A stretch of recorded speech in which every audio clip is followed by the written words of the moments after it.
You are muted.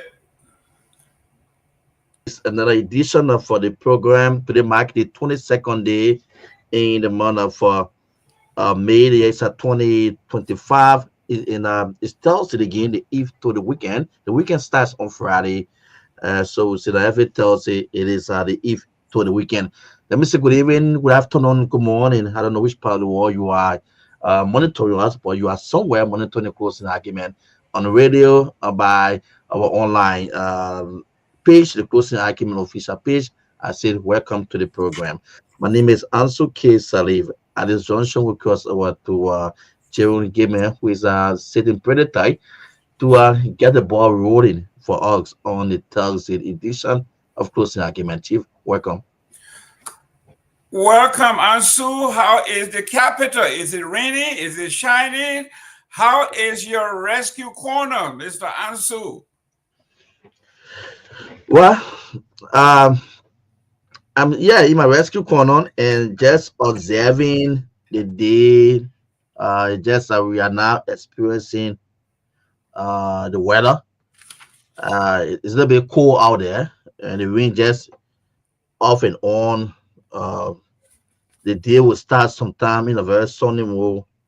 Yeah, when in the middle of the day, the weather will change, and the closing up for the day. That now, as I'm speaking, we have a very dark weather here in Painesville. Maybe the next few minutes, maybe later on in the middle of the night, we will experience rain. But I just how the weather look like. As for my activities, good year, we just been around, finding all the information, all the activities running by our rescue government. So good to be here again, man. Let me say that good afternoon or good morning to your end. Thank you very much. I am Jerome Gamer, your boy from Bassa, sitting in for the chief. I am actually transmitting from Florida. We have a cool 90-degree weather here today and cloudy with possibility of rain. Great news from our state here. I know those of you who like sports. I can see here we got True FM 96.1, and then we got Sports FM 96.9. So, ladies and gentlemen, we are telling you that if you want to tune in to get a news, a reliable news, professional news, you got Ansu Salif here, you got myself here. But before we do, go ahead and share the show. Follow us, like us on Facebook, The True Breakfast Show, Rare TV, True FM, and you can also subscribe to be our guests of our friend on YouTube channel, our True Breakfast Show, and Rare TV 3. Once you do these things, you are a friend of the show and you will follow us whenever there's breaking news. You will be the first to know. Ansu, I don't want to jump the gun here, but can you tell us how many counties that are actually tuning into us here so the folks can know that we are not just Monrovia based. When we say Truth FM, when we say Sports FM, we are talking about the entire country. Talk to us. Tell us where people are listening in from so we can reach out and say hello to them. So to get that information out to our people by the word of information, this network covered the 15 counties indeed. We reach as far as Sierra Leone, Africa Coast, and Guinea. This is the only media institution, radio station that have the water coverage. So we covered 15 counties, which are far as the three different borders. Ladies and gentlemen, you are not hearing it from me because I know you're going to say I'm vice president for administration of CMC. So I will be talking about CMC. No, we are talking about facts. If you follow this particular communication network here, you are reaching all 15 counties. The only communication network that does that, and the only online talk show that does that is the closing argument. The closing argument is the only show or program that reaches all 15 counties, parts of Guinea, Sierra Leone, and the Ivory Coast. If you are on the cash reloaded or thieves reloaded, and if you reach all 15 counties, if you reach all 3 countries, parts of Guinea, Sierra Leone, Ivory Coast, debunk what we are saying. This is the closing argument where we deal in facts. The closing argument, we are dealing in facts. Actually, so factual that I invited a young son of Nima County, a friend of mine, that had run several times in the Senate seat in Nima. He keep running, and I want to know why he keep running. So, oh, welcome, Grace. How you doing there? There you go. Mr. Go back. Am I pronouncing your name right? Yes. My name is Armstrong Gobaseleko. You call me A Gobaseleko. Thank you very much. I came across your name. I came across several of your flyers. I called a few folks in Nima. They say you ran twice for the senatorial seat and lost. So I want you to come and talk to us about Nima politics. Let's break it down. And I'm glad that you accepted. Where are you tuning in from? I'm currently in Sannikule City, where I live with my family, and I've been in Sannikule for a long period of time. And I born in Nima, went to school in Monrovia, and then returned. Been working in Nima, being in and out of Nima, Monrovia, Nima, and I worked in Grand Bassa for 4 years, and I was able to also work in Grand Kehleboe County for 3 years with the Ministry of Finance and Development Planning as a county monitoring officer for Ministry of Finance and Development Planning in Grand Bassa, and I also able to work as the same county monitoring officer for Ministry of Finance and Development Planning, Grand Kehleboe County.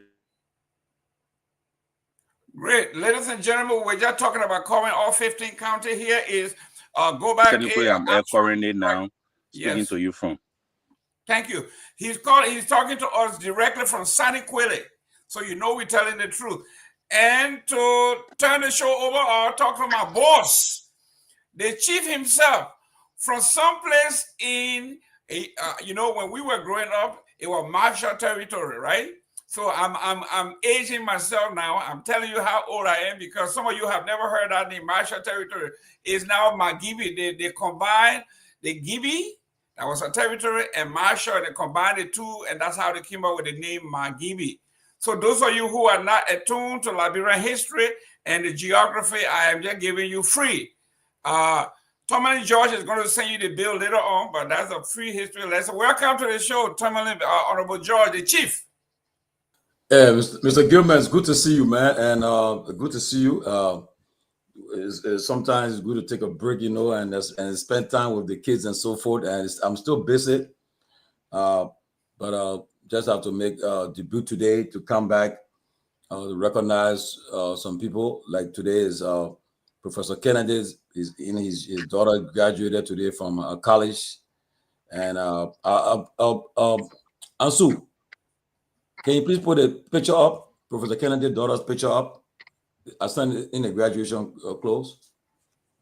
And let me welcome Mr. A. Goback Selekpo. I hope I got your name right. Yes, Goback Selekpo. Yeah, A. Goback Selekpo. It's good to see you. I'm happy that you in Nima County tonight, where you are live from Nima. A lot is happening in our country. It's good to continue the conversation, the national conversation that's presently on. All I can tell people right now is that if you are still thinking that Liberia will transform under the leadership that they have had, they're wasting their time. I do not see it happening. It may not happen in our age, in our time, but if we're serious, we can ensure that 2029 be a different time in Liberia. We can take it serious and take that and go for that drive to make sure that we don't continue with the same path we have been on for the last couple of years. I don't think Liberia deserves that. We're in trying times, and if we ever think that people are serious, they're making mistakes. They're not serious to move their country forward. We got to look somewhere new. Look for new alternatives. We cannot continue the same path. Right now, you see CDC and UP fighting on Facebook every day. That's what they're doing right now. My project, your project, this one happening. I started one. and that's how they're going to continue. And I don't think Liberia deserves that right now, honestly. And you see what happened. The class reloaded. I mean, this what we call a blatant disrespect to the people of Liberia.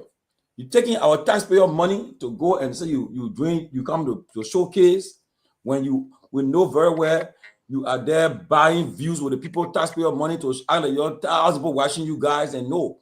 Who take that kind of show serious? One of the supporters will go there. One of the supporters will go on that show because they will tell them what they want to hear. Okay?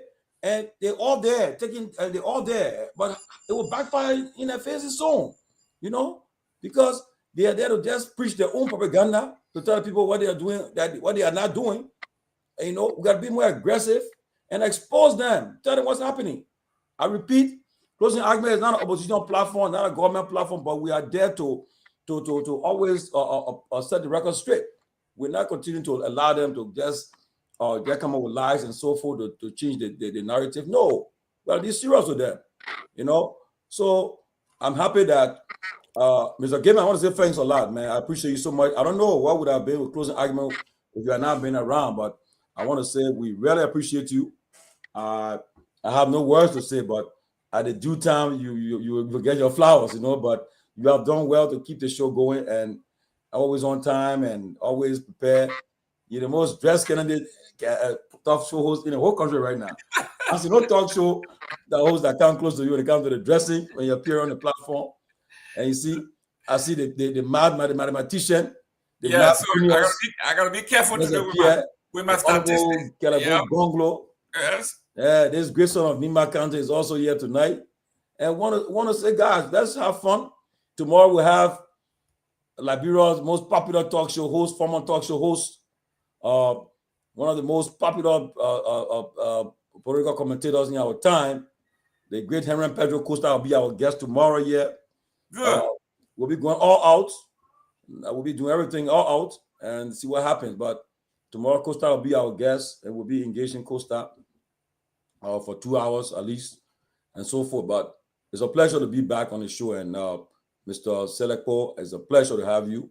We pray that the people don't, when you start talking today, I know you're going to talk, but when you start talking, they don't shut your system down. I sent him something that we want to talk about. I told him we are here to listen and watch. Yeah, but Chief, let me tell you what I sent him. Hopefully, I'm not ambushing him. I told him to come and talk about the reconciliation and the roadmap. I told him to come and talk about the assessment of the current county administration work. Hopefully, they don't kick you out tonight. And number 3, environmental works and the new agreement, hopefully, because I'm in Bassa. Whatever happens in Nima hurt us in Bassa, so I want to talk about that. The other reports and resources collected from the scraps are being sold in Nima and Bassa. Got you? Yes, we want to compare Koga and PYJ.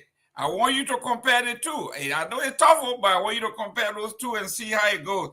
And then number 6 here, I told you, if you want to, Nima chances of producing a president. Oh, that one there by Tomalin George. I took the one from Prince Johnson's mouth where he said, the old man, the old man, if something happened to the old man, Jeremiah Kuhn will be president. So now that Jeremiah Kuhn has arrived, we want to talk about that. We want to see what is the chances of Nima producing a president. Mr. George, that one there, I'm going to leave it with you because you are insider. So we're all putting the rope around your neck. You got to, at the end of this thing, you got to tell me what you think. Listen, I like Jeremiah Kuhn. Okay?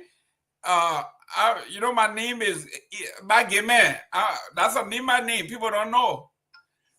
So we're going to talk about that. But there are people who really think that it's Nima's turn to produce the next president. So we're going to look at the how they used to say in the boxing ring, Muhammad. Let's go to the tip, the measurement. Let's see how he fit in. What do you think, Chief? You think it's Nima's turn? Guys, share the show. Well, I can tell you. I'll tell you this though. For me, I know personally, I will have a candidate in the race in 2029. I will have a candidate. I will have a candidate in the race. Gentlemen, Breaking news! Breaking news! Oh yeah, I Breaking will have a news candidate in the here. race. I will support somebody in the race 2029. I will not be a spectator. I will not be on the sidelines. I will be involved. We'll definitely support someone. And that person, the last time we just give ourselves just like that, but it's not going to happen this time around. We'll scrutinize everyone and make sure that we get the best candidate for Liberia to move this country forward. We cannot continue in the path we found ourselves for the last 20 years. It's not fair to the country and to all of us who have vested interest in our country. All of us on the platform right now, I've spoken to all you guys already, so I know Kehleboe has investments in Liberia. Gamer has investment in Liberia. Myself too. We all have investment there, and it's not just investment that small money. It's a lot of money being invested in the country, but just that again, because of our country's nature. If you just announce what you're doing and people all about together know all your stuff, they come after you too. All the stuff because of the country we're in. I don't think it's fair to the country, but I can tell you, I don't know what will happen in 2029, but I can tell you that I'll have a candidate in the race. And in fact, I won't waste time. This time I won't be too late. We're not waiting 2027, 2028, but 2026 will announce our candidate, our choice. Oh yeah, we're not going to waste time. We're not going to waste time. We're not going to hide ourselves. We're not going to be in the background again and playing all that stuff where you play hide and seek. No, we'll be bold. We'll be intentional. We'll be forceful. Come up with that because I know we'll make the argument. If we waste time, Gilman, I think Tomalin is lack of words. He's lack of what to say. He doesn't know what to say at this point because because I know his candidate Kehleboe. His candidate Kehleboe. I'm going to talk about in December last year. He said there is a candidate. But I stand by estate. What wrong you? I stand by it. Oh, Abachi. So listen, guys, gentlemen. I think what we're playing tonight. I see the guest is coming back on. What we're playing tonight, the 2019 is going to be like AOB. Our focus tonight, Goba is an advocate, well-known grassroots activist in Nimba. He wants to talk on some of the burning issues in Nimba administration, vis-a-vis the Aslo Mita, and this is because this is what he has been involved in for decades. Right? Nothing want him to share his experience. And I think I focus on that. The 2019 will be like AOB, like we finish talking everything and somebody wants to say something. Because we don't want the Nimba issue, the local issue the guy wants to talk about. Once you bring 2029 overshadows everything, you nationalize, so let's just put that one side.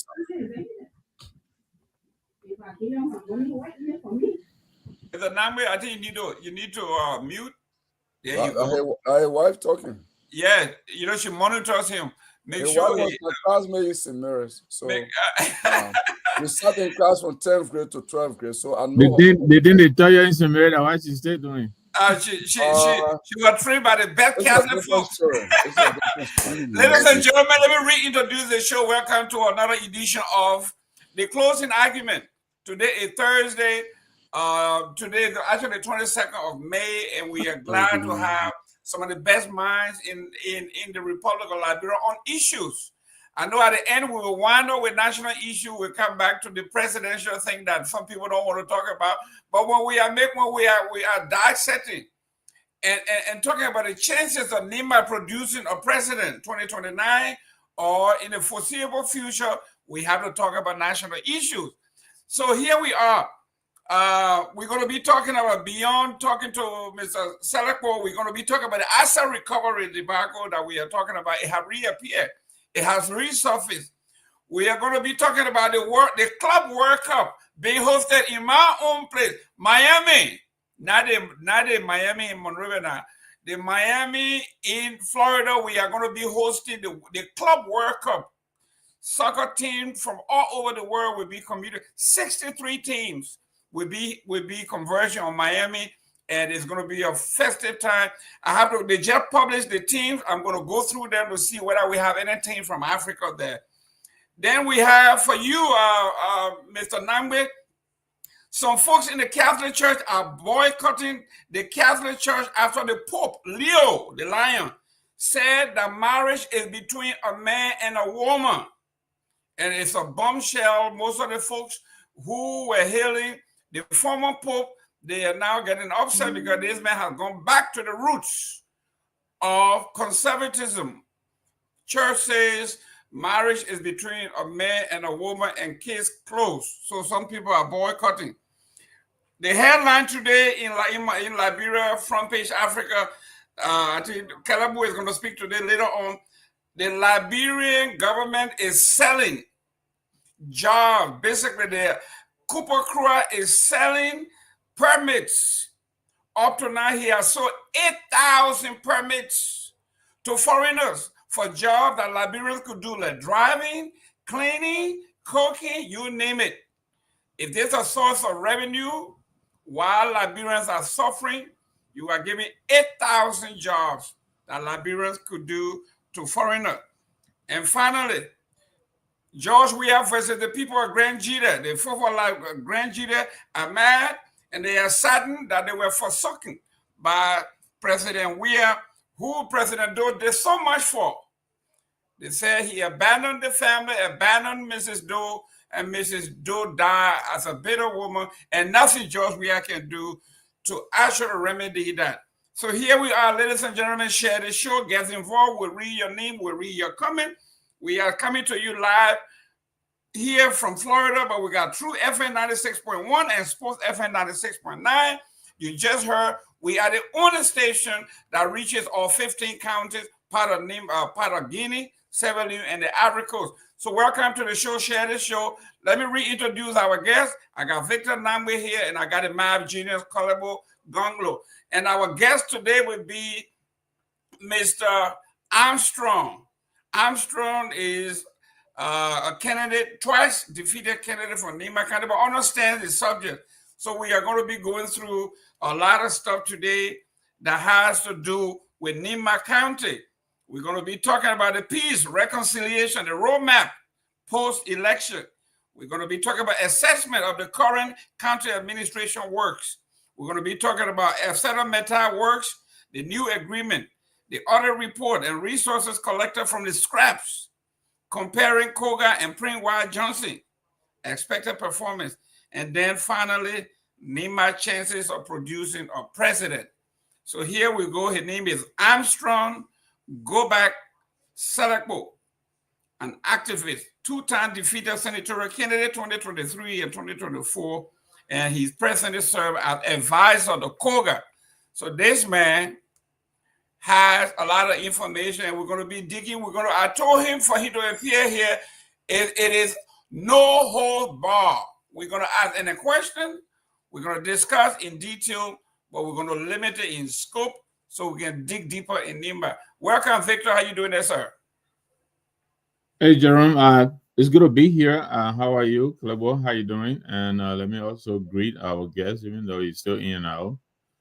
Let me also say welcome to our viewers, and I urge you to please share the show, invite a friend, and join us. Chime in. I hope we'll have some time to take some calls today, Jerome. We haven't done that in a while, so that we can make the show a little bit more interactive. So let's. I hope we'll do that. I want to say a special welcome to Martin Willie. I've seen him here a couple of times. He's tuning all the way from South Korea, I believe. So Martin, welcome and thank you for joining us. And before I go to Mr. Gongloe, in my hometown, Etala Metal still restores bridge to connect communities. Etala Metal Liberia has officially rehabilitated and dedicated a bridge in Buchanan, kilometer 2.5 overhead bridge in Grand Bassa County, a major infrastructure milestone that strengthens. You right, sleepy? You sleepy? Hey. All right. Is that Selekpo? You got to mute when you back there. Your wife said she's not sleeping yet, so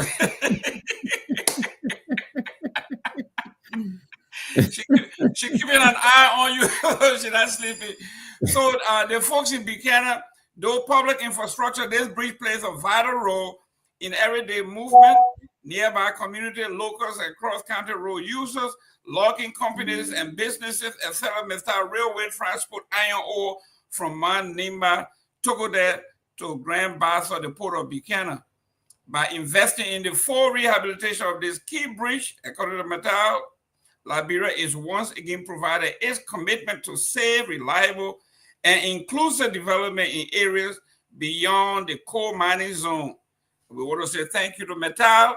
It's not all, but it's something, and we'll push more for more. Hopefully, our guests can come on. But let me start with current event in Liberia. Let's start with the chief himself. This is not on the list, but we talk about on the front pages of the paper in Liberia, asset recovery is back. We know exactly what that is.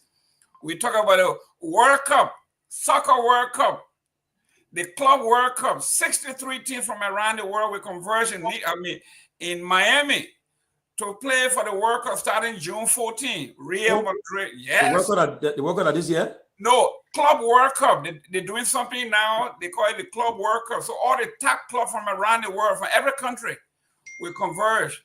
They had done a preliminary thing, and now 63 teams were selected, and they will converge in Miami starting June 14. They invited anybody from Liberia?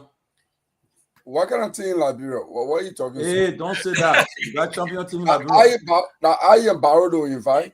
No, but I am Barrow now. The people have they are all that's what I content need to change, because they are all focused on European League and forget about the real our Barrow IE. That's why I don't want to. Of course, Manchester, all these stuff there. But Tomalin, I used to play soccer. Even when I was in Monrovia, I had my third division. In my community, I was part of a third division team. I used to be with the children who go play.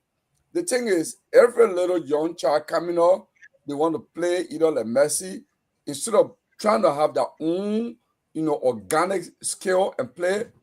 They want to play like the European player, and they don't have the kind of field that the guy play on, So which is not bad, but they're not putting more effort. And that's how it is. Not putting more effort. But I don't understand, but I just think that let me not. Sorry, go ahead, Chief.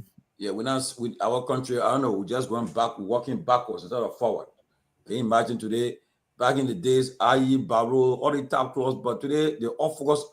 How will you improve the country's our football structure when you focus on backup, on teams that you never see, not in your dream see them?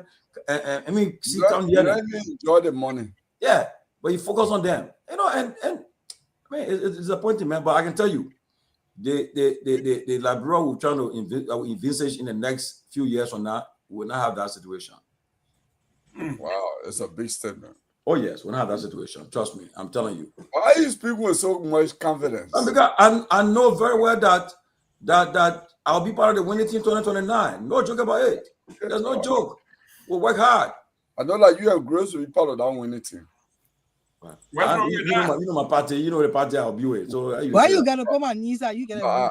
Because I just want you to talk. You save the table. You save the table because you gotta take side before. Oh no, I'll tell you, sir. I will not waste time. Great. Grace respond. Let me. By that time you'll be with CMC. So that was. No one know the future. You know the future, so thank you. Yeah. Listen, Tomalin George is a politician. You can nail this guy now. I'm telling you, this man was related to. I went Liberia 2023 to vote for Cummings. I voted for him, but then I found myself in a runoff supporting. Give me two. You're talking with Give me say you are Kehleboe nephew. Look at man. I said we are. We listen. You can't pin the man down. You can't pin the man. Said he has a candidate. He said 2026 he will announce. So that candidate might be Victor Nyenwolo. You don't know. It might be exactly. Victor Nyenwolo. You can never tell. Who knows? But quickly, right? You talk about People's Party. Victor Nyenwolo of the United People's Party, or what? Talk about still today. Look, you're not ignoring Kehleboe up to something. You have to answer what he asking because it's a serious question. You say ask. Go ahead, put your question again. Go ahead, my LPV brother. No, he's talking something that maybe he could be supporting you. I'm saying of the United People's Party. That's what I'm asking. There you go. Let me But welcome Grace.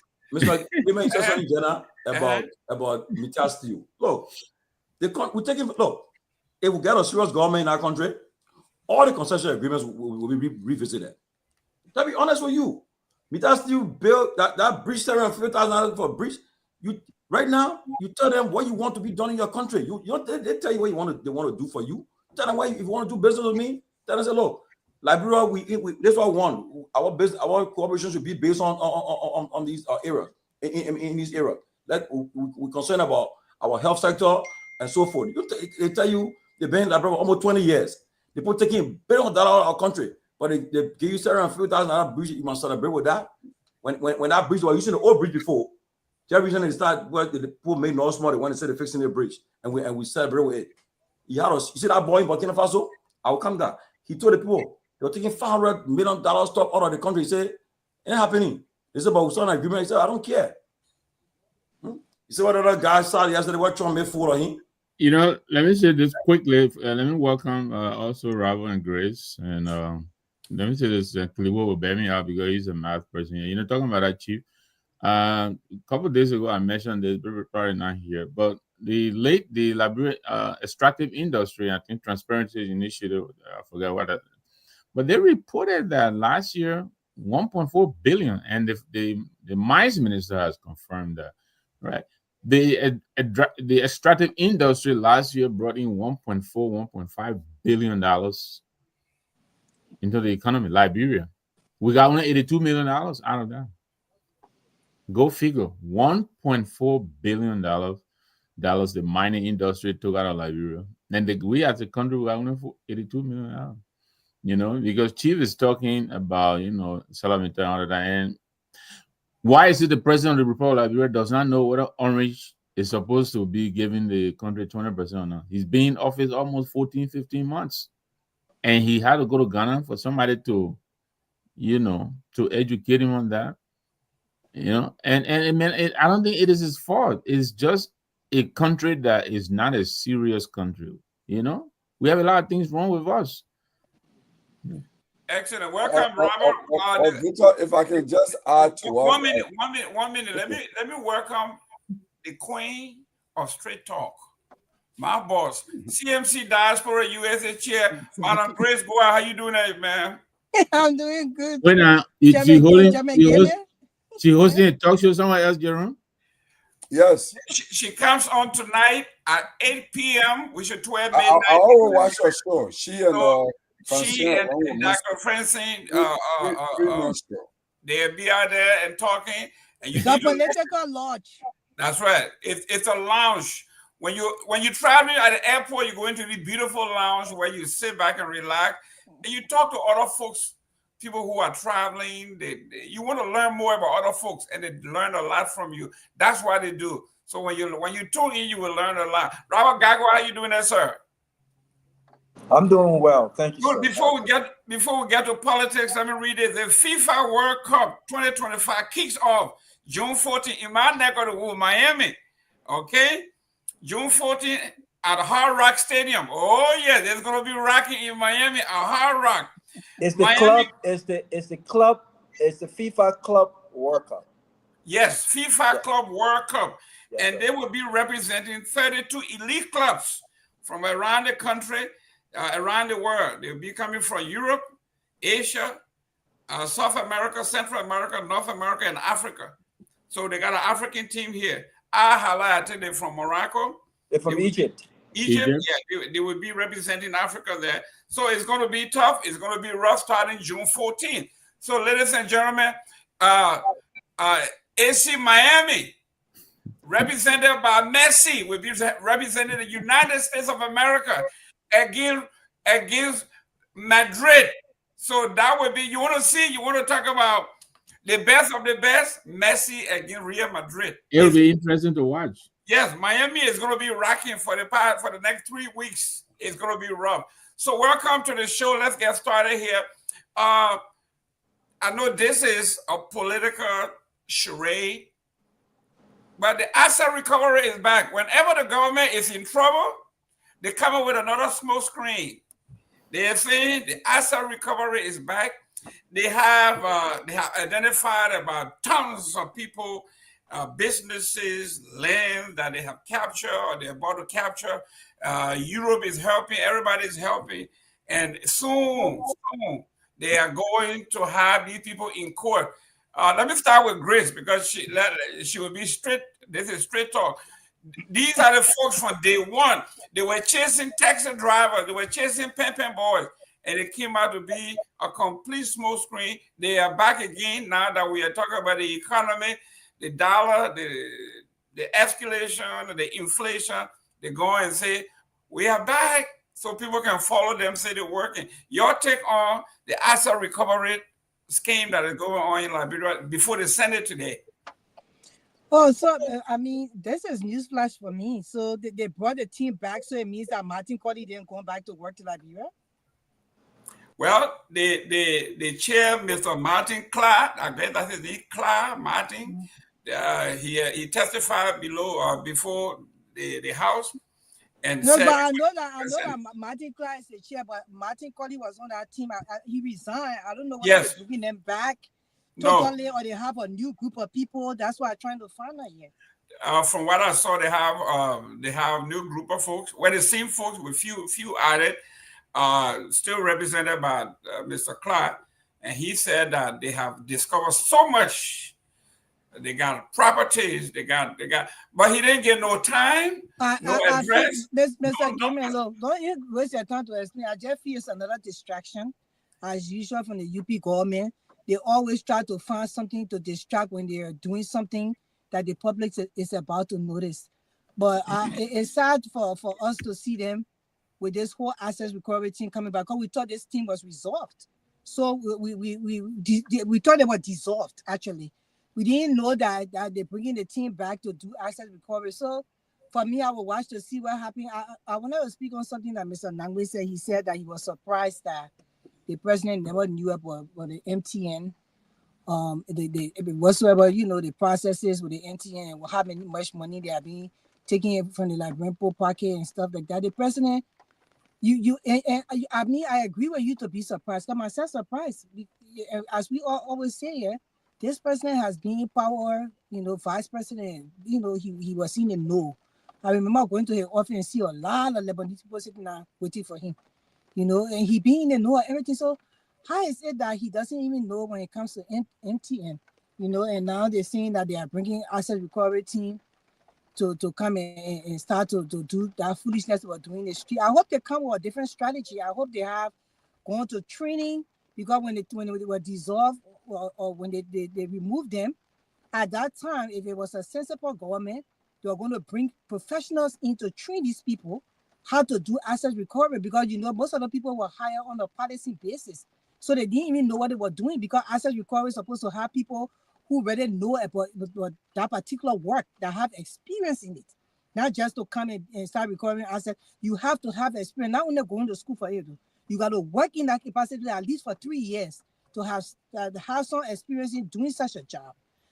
Or if they hire you, at least the front people should know what they're doing, and then the other people coming in should be trained properly to do the job. So we hope the time they were not seen on the streets, they were being trained, and now they're coming with very good strategy on how to do this asset recovery.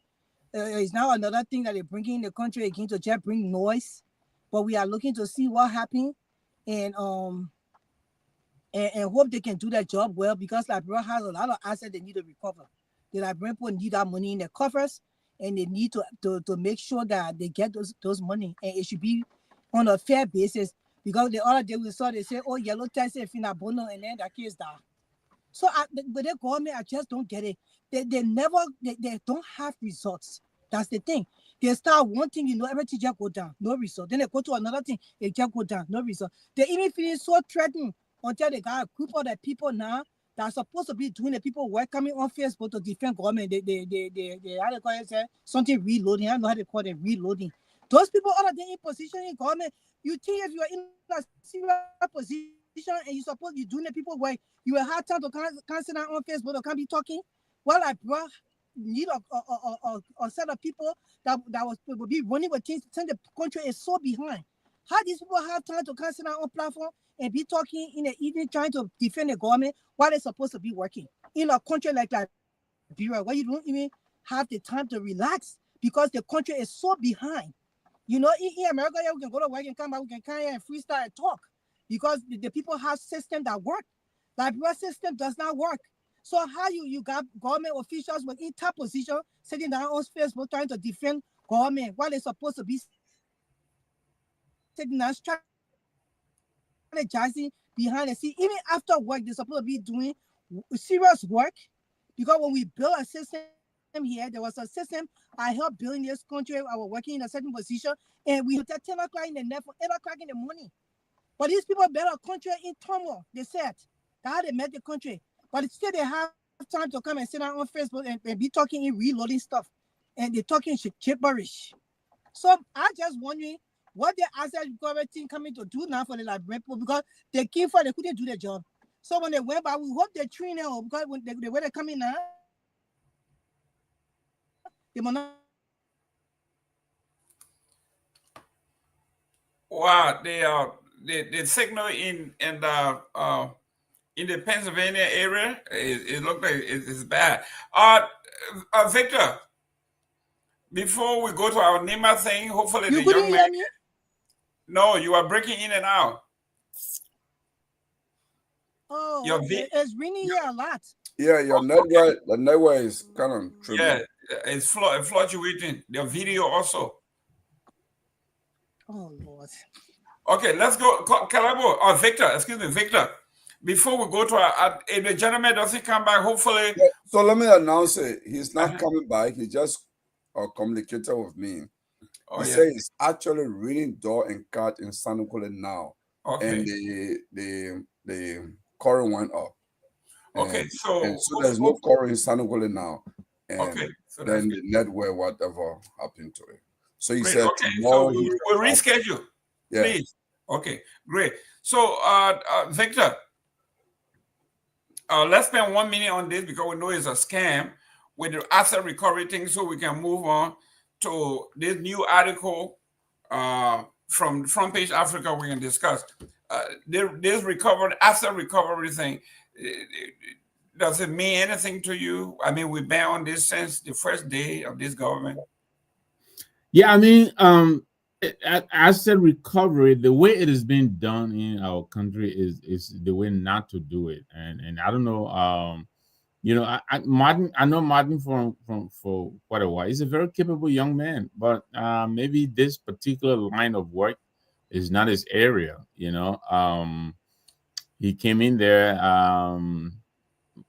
even more broadly. His management style really brings a lot into question. I mean, he's a good lawyer, but it looks like, you know, his capacity to hold a team together, I think, is in question here. We know a lot of the people left. Grace mentioned Martin Colley. I think Martin Colley left.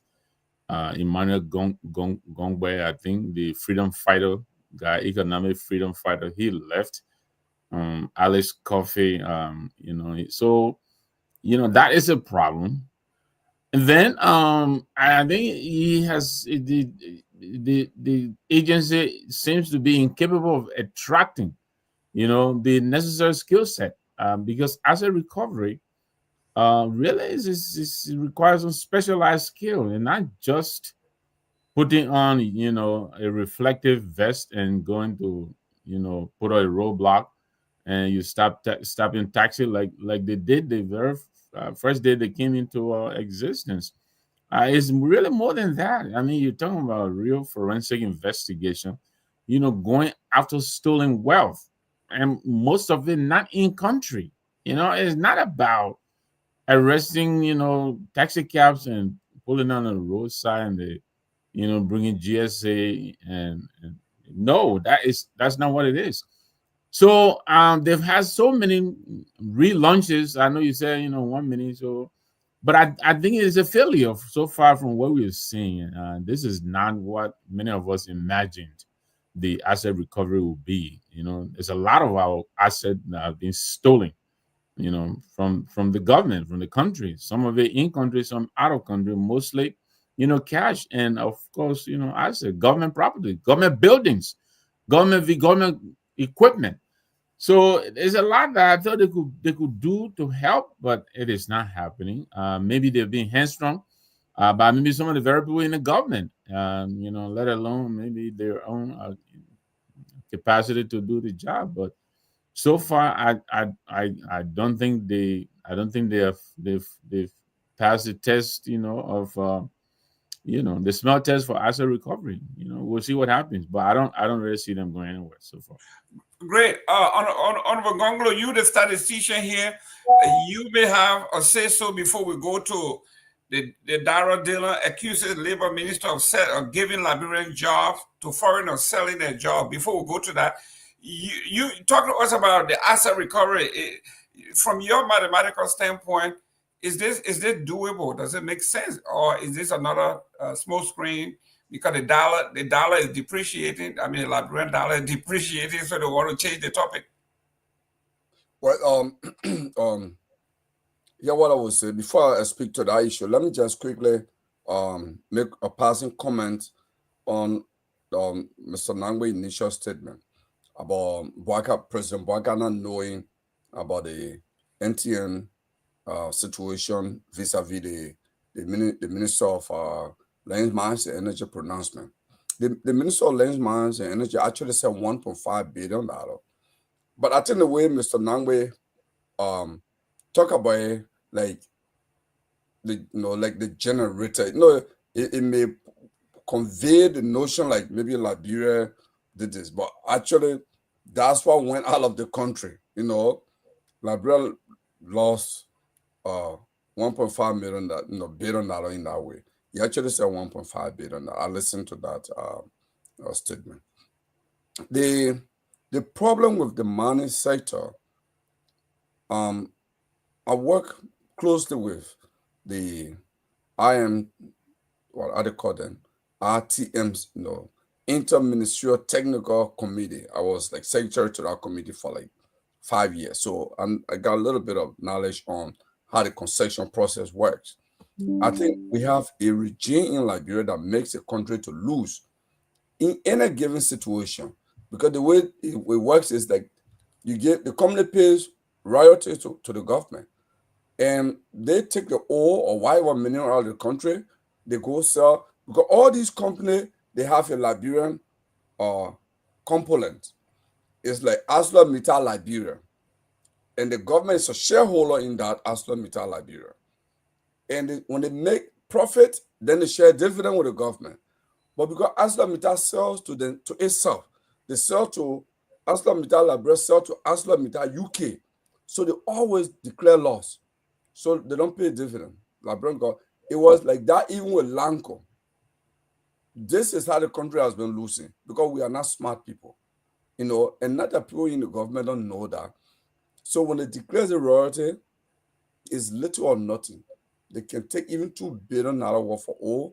What they will pay in royalty will be like, I think the royalty is about 4%.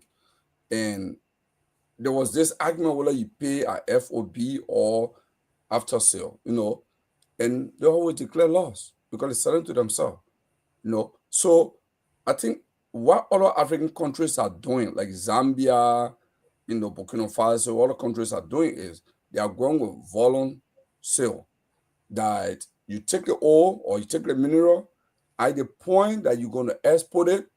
If it is 1.5 billion ton or 1 metric ton, or if it is like, 10 million metric ton, they will charge you the appropriate taxes on the basis of that volume. You take it out now to the world market if the price drop, and the charge is based on the volume. So if it drop, it's not a government business. The government does not lose. You taking it out of the sale, you will lose. If you don't like it, processing in the country. That's what other countries are doing. I think Liberia is thinking about doing that. I don't know how fast it will move with it. So I wanted to make that comment. But the thing about the legal, I spoke to 2 lawyers today, and I come from a legal family. 2 of my brothers are counsel at law, Councillor Kehleboe Gongloe and Councillor Tomalin Gongloe, and they are very good lawyers. But I didn't speak to them. I spoke to different lawyers. And what they said, what these two lawyers said to me that I spoke to today, said to me was that the asset recovery process as the coroner proceeding with it is wrong. Because under every jurisdiction got a different process. Under Liberian law, before you see somebody assets, you must go to court and secure a conviction. That asset must be a proceed of crime. But as it is, like Grace or Ra, it's not a proceed of crime. You never convicted the person. You can't just go grab somebody and say, we are seizing it. You must secure a conviction. You see, so the way Clark Martin is a lawyer, but I think you're going about it with two things in mind. Politics and maybe a publicity stunt, to say, oh, I'm a hero. I'm doing this. People see I'm doing this. But if you have to go to court with that approach, you'll lose because there's no conviction on anybody. The court has not convicted. You must take the person to court, and then when he's convicted, you seize the assets. You can't go seize the asset before you go to court. So I mean, those lawyers spoke to me on this. I think that's for me. That's my concern. And let's face a fact. I'll end on this. Let's face a fact. Clark Martin has some credibility issue. I mean, I can say this for free. Being ready to, face any legal replication, not closing argument.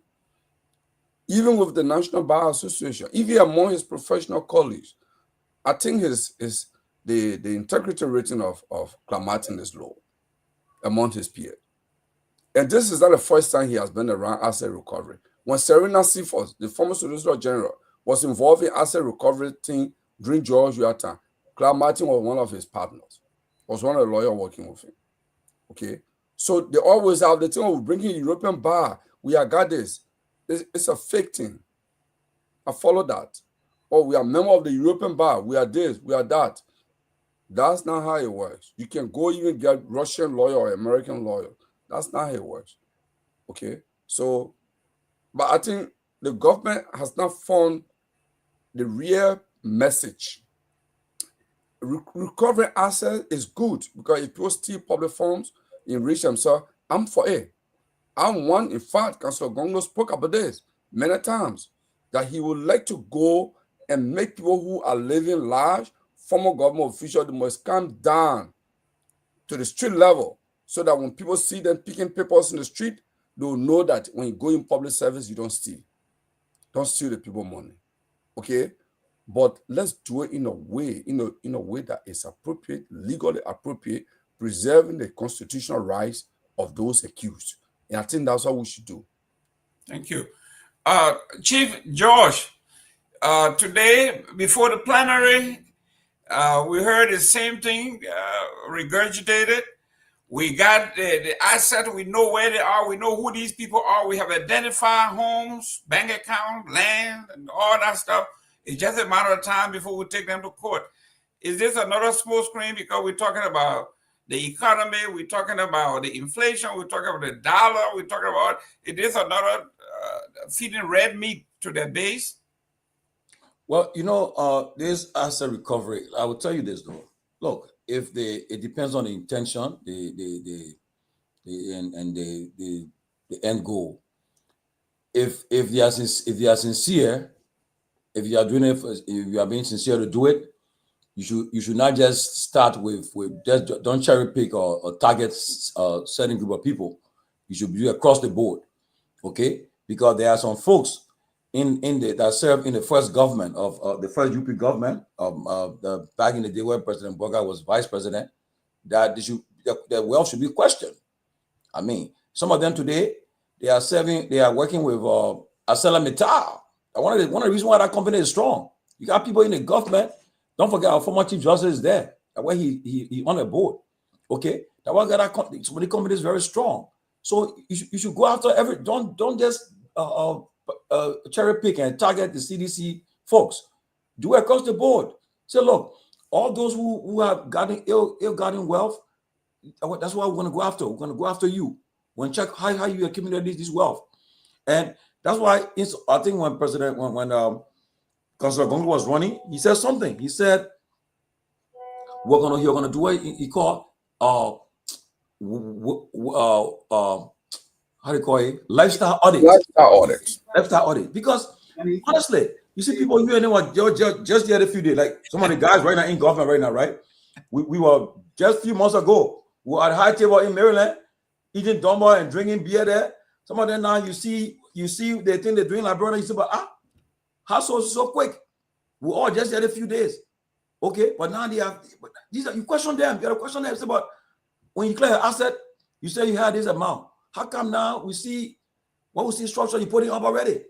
And that's why I will end on this. Look, my ladies and gentlemen, the problem is that look, our folks, they just pray to get the opportunity to do the same thing other people did before. That's all they pray for. All this happen. Because as soon as they get a position, you see the whole thing, the whole lifestyle change. Now, why you think today our friends call it the reclass, class reload, what do you call it? Cash reload. Some people call it catch reload. Yeah. I think I need. Why think they at this early stage in the second year? Why think they do what they do right now? Because they know that it's not easy. If they don't fight right now, you know what? The road ahead will be tougher for them. Okay, their major one of the major supporters, Stenton, my brother Stenton, just now they saw Stenton going after them like aggressively, and they said, no, we got to fight back. Because if Stenton did it to CDC, and we join to do the CDC, so now we're not going to sit down and let it happen. Okay, so now they're fighting back. But because why? They are defending what they are doing. So the asset recovery is a good idea, but do not cherry pick and don't target certain people. Then you won't succeed. And that's the problem I got with them. But I know Clan Martin very well. I know him very well. But he's somebody who honestly against some they pass because he had a problem with the CDC government when they tried to remove him. He was going after the minister. Sending minister in the weird government. When they ordered them, he wanted to go after to arrest them. But then just the minister and the president know how the political work to gain that support. So the problem started. They tried to remove him from there. He and them went on a side. But I just hope he's not doing it now. What happened before between him and we are them to be vindictive and do a vendetta. I hope not what he's trying to do, but that's what happened. But I don't think the way they're going, they will succeed if they want to target certain people. Robert Garguah, welcome. Let me preface this. 1979, after the riot, I think Honorable Nabe can bear this, and the Gongloe is here. The folks, the Brownell Commission said, if we really want to get to the bottom of Liberia's issue, we should not want to start from 1979. We should go all the way back. And some people said, no, we want to start from 1979 because actually what they were going after Bacchus Matthews. Basically, that's what it was. So let's catapult, let's fast forward to this so-called asset recovery. The asset recovery team says we are going to order from 2018 moving forward to 2024. They are not talking about 2000, 1979, 1980. They say 2018 to 2024. And who were in power 2018 is George Weah and his men and women. So you see why people are saying this is a smoke screen. Every time the government is in power, their base want to red meat, which is go after George Weah and his men. So now here they are again. The dollar is depreciated. Everything is going down. They got a two-prong approach here. The cash reloaded, and then this fake asset recovery team before the plenary today. Your take on why they are going back? Hey, if it worked for you so many times, keep going back to the well until the people catch up with it. Well, it's sometimes it's difficult to analyze. Because when people talk about, well, let's go all the way back, and I'm not just speaking in reference to the access recovery, but when people say let's go all the way back, when we're talking about addressing our issues, we must understand the history of Liberia and how we got to where we are, we can go back as far as beyond 1979. We currently have a president who has over 40 something years of experience, which means he's been in the public space, he's been part of Liberian politics, he understands the terrain. And for a guy who's been around for that long, and given the soul experience, will know exactly what Liberia's problems are. And, you know, when you factor in the fact that he's been vice president for 12 years, he will hit the ground running. Well, look at look at where we find ourselves right now. So, my perspective on this whole idea that we must go all the way back when it comes to what do we need in this century, in the 21st century, to address Liberia's problem, I think it's one that's proved to not be logical. But with regards to the access recovery, we've said from the genesis of this recovery process is that if the intention of the recovery process is to witch hunt, then what you will get back is little or nothing. If there's a genuine intent to send a message that if you stole what did not belong to you, that if you took from the people what is not yours, not only will we recover them legally, but you will be held accountable for that action. And we will not cherry pick, where the facts lead. Obviously, the Unity Party is trying to formulate a message when it comes to recovering stolen goods and stolen properties, when in fact they are an integral part of what needs to be recovered and what has been stolen from the Liberian people. You can't be the judge and jury at the same time, especially when you are, in many cases implicated, right? And so the debt won't go further. They would not go beyond 2018, because if we went back to 2005, all the way to where we find ourselves now, then you will notice how bad of Unity Party is. Unity Party, I've said this before George Weah took power. The difference between Unity Party and the CDC is that no official of the Unity Party government will be heard on tape indirectly implicating themselves, like you heard the then Minister of State, right? Making this assertion that even if we are stealing and we decide to build mansions and build things and invest the money in the country, you're implicating yourself. And it's not a good justification. They won't do that. They are sophisticated enough to steal and also tell the Liberian people, no, what we have, we work for it. They're sophisticated enough to fill but control a narrative that says the opposite. They are sophisticated enough when it comes to what to propagate. And so this is what they've done well. It will make no sense for them to go back and impersonate themselves. This is the reason why they are not going back. Let's put it this way. That's why they're not going back. Now, is this going to work? Is Witch Hunt going to work? Is this access recovery team, are they going to succeed? Are they going to succeed in anything that they do? I don't think they're going to find anything. And I challenge them, in the interest of the Liberian people, if there anything that has been found, I want to know. Let them be very transparent in what has been found, what has been recovered, how much in thousands, how much in millions, how much in billions. We want to know. And not only should they share these informations, but let's see the facts. Let's see the facts. Let's see what they have in their possession to not only score political point, but to prosecute those who have been found to have stolen government properties, to have taken things that belong to the states and does not and don't belong to them. And I'll close on this note, again, man. When you have a bad record, it's almost like Stanton.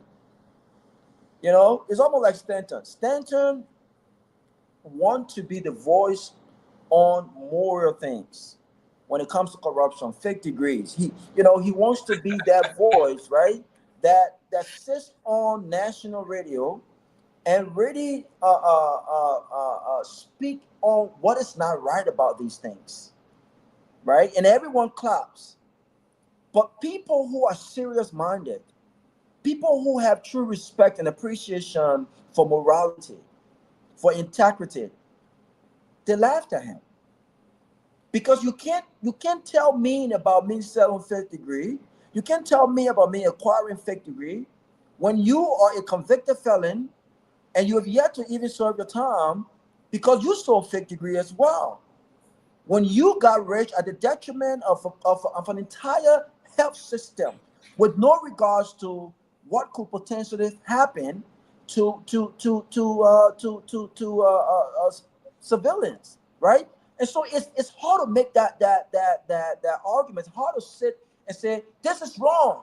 You cannot acquire fake degrees, sir. It's wrong. But in the back or internally, you can't confidently speak to these issues because you do not have any moral compass to do that. Because you yourself, you are not the messenger. So Unity Party can never, ever, in my opinion, is not gospel. But based on the facts, based on what we've seen, the Unity Party was one of the most corrupt administrations for 12 years. And the current president was an integral part of that administration. He did not resign. He was there for 12 years. He enjoyed the benefit of the massive corruption that occurred. And now he wants to create this assets recovery, and he does not have the guts to go back and say, you know what? I can prove to you that we didn't steal anything. And so we'll go as far back as 2005 and fast forward. They don't have that because they know what's going to come up. And so I don't see nothing's going to come out of this thing. I think this is an effort to resuscitate the access recovery after the blow of what happened. And I don't think they have the expertise based on those who've been assigned, who's been appointed to really uncover anything. Thank you. Grace, you start. Let's start the next one here. The front page of the paper today says, selling Liberian job to the aliens.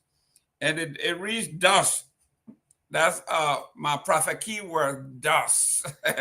It says here, according to Darius Dillon, the government will not fund vocational institutions.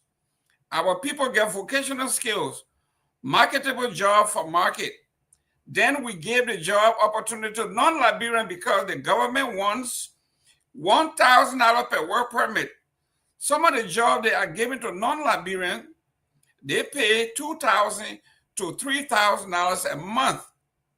We have not changed the system, and the category based on our report was that we sent you, and we continue to say that out of the 8,000 permit you are talking about, the non-Africans, aliens, get 6,980, which constitutes 69%. And non-ECOWAS aliens was 2,699 for 27%. These categories are tied into the LRA system we met here. According to Mr. Cooper Crow, he said he met these things here. But isn't this why they came to change? That 8,000 permit this year that was sold, $1,000 per.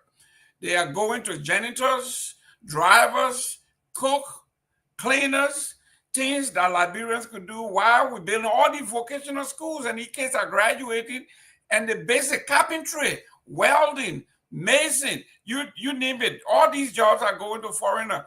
Now, Darrell Dillon is saying he will block this, and these people should not get funding because Kupakura is selling our job to foreigners. 8,000 so far this year. Grace, I know you know I don't know. Kupakura. Y'all can hear me?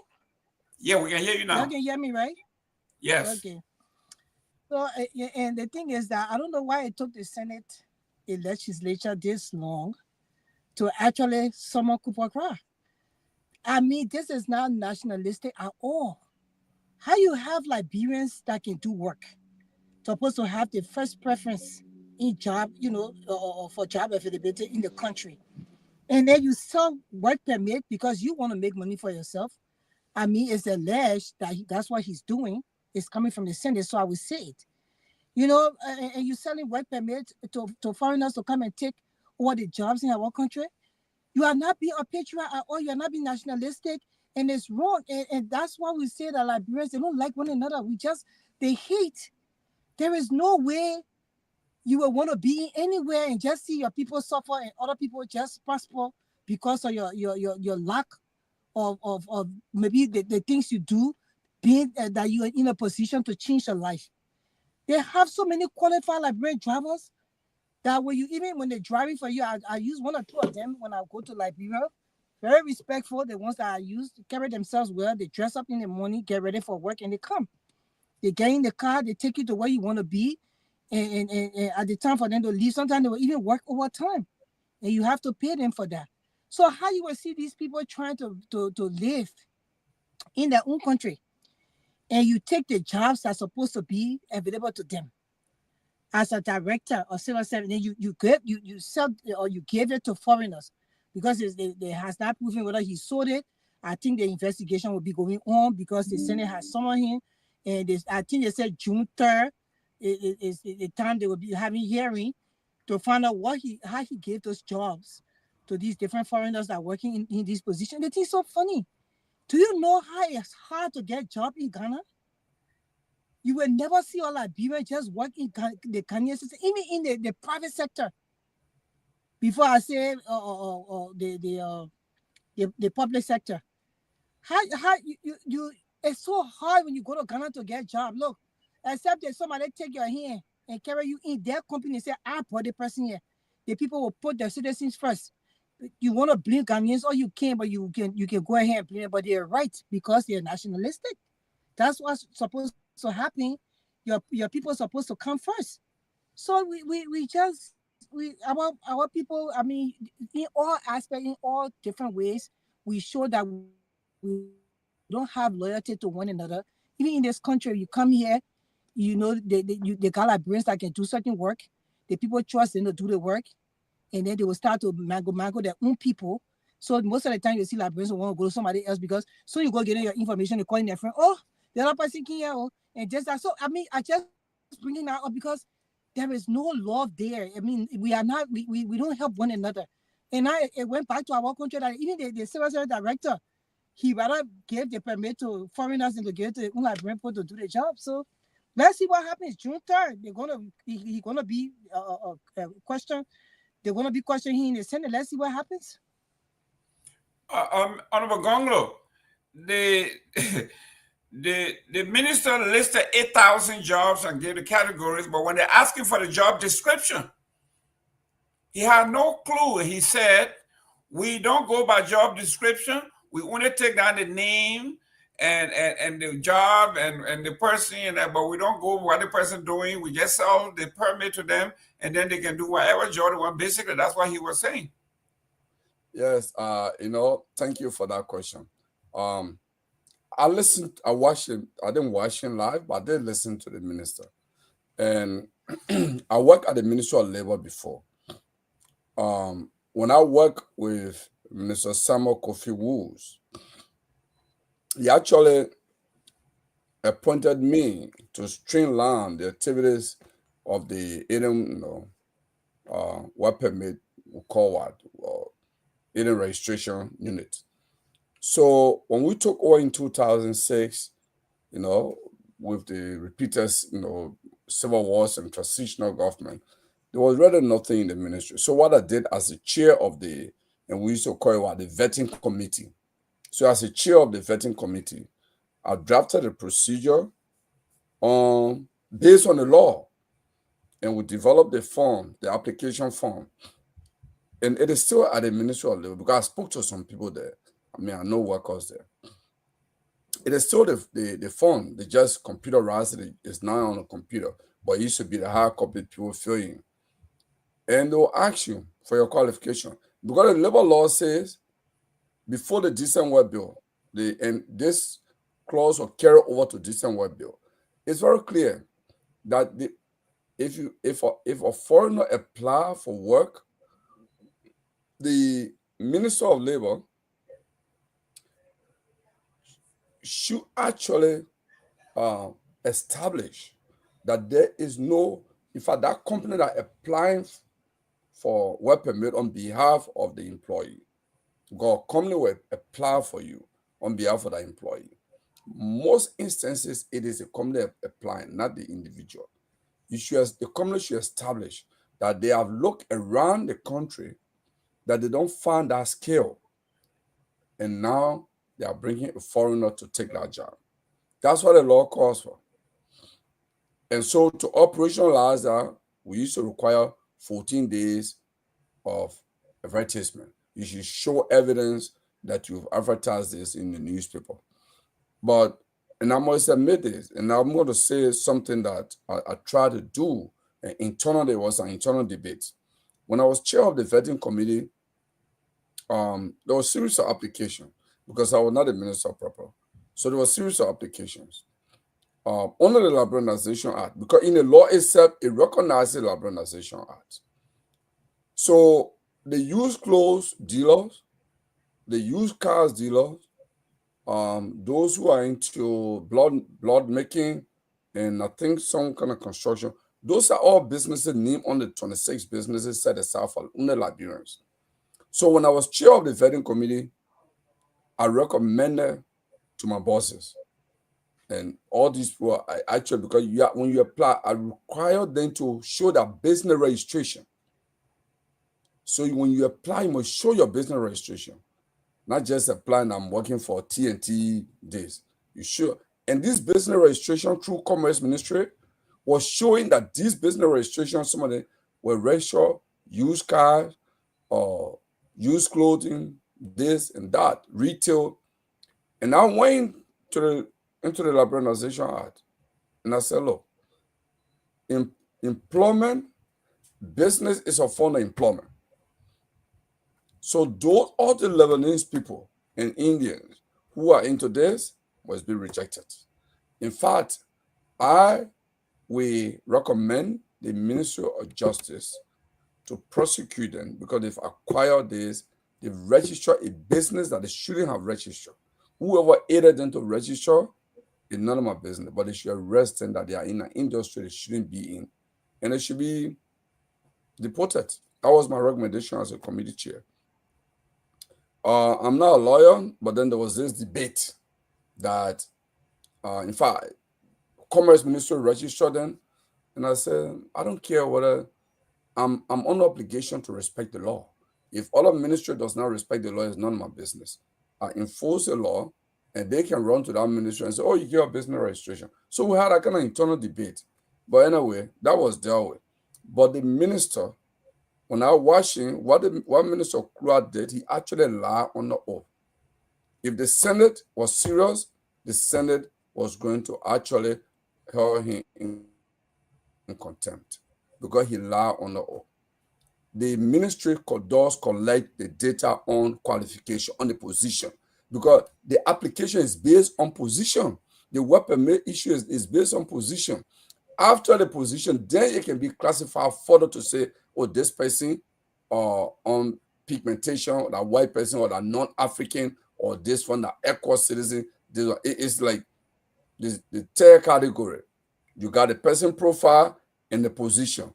Then you can then go into the different region they come from. So when the minister said, no, we don't collect this here, then brought in LRA and all that stuff, that was, it's like big man can be machine, but that was not true.